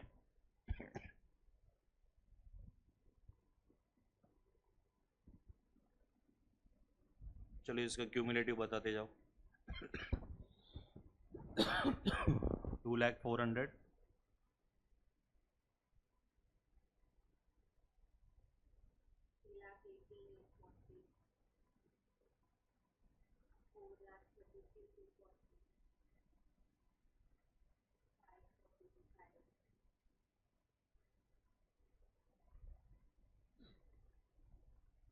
चलो कौन सा अमाउंट आएगा? एक तो ये 5 lakhs आएगा, तो ये 5 lakhs कभी रिकवर हो रहा है between fourth year and fifth year, तो ये एक अमाउंट इंपॉर्टेंट है और ये एक अमाउंट इंपॉर्टेंट है।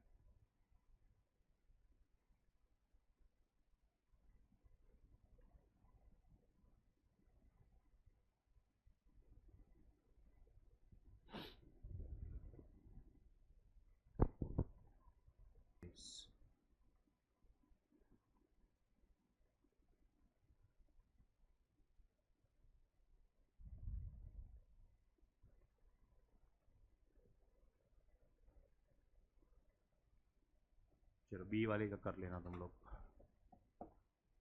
फ्राइडे को खाली एक बार रिप्लेसमेंट है ना खाली रिवाइज करके आना, क्योंकि अपने को एक बहुत अच्छा क्वेश्चन बाकी है इसमें।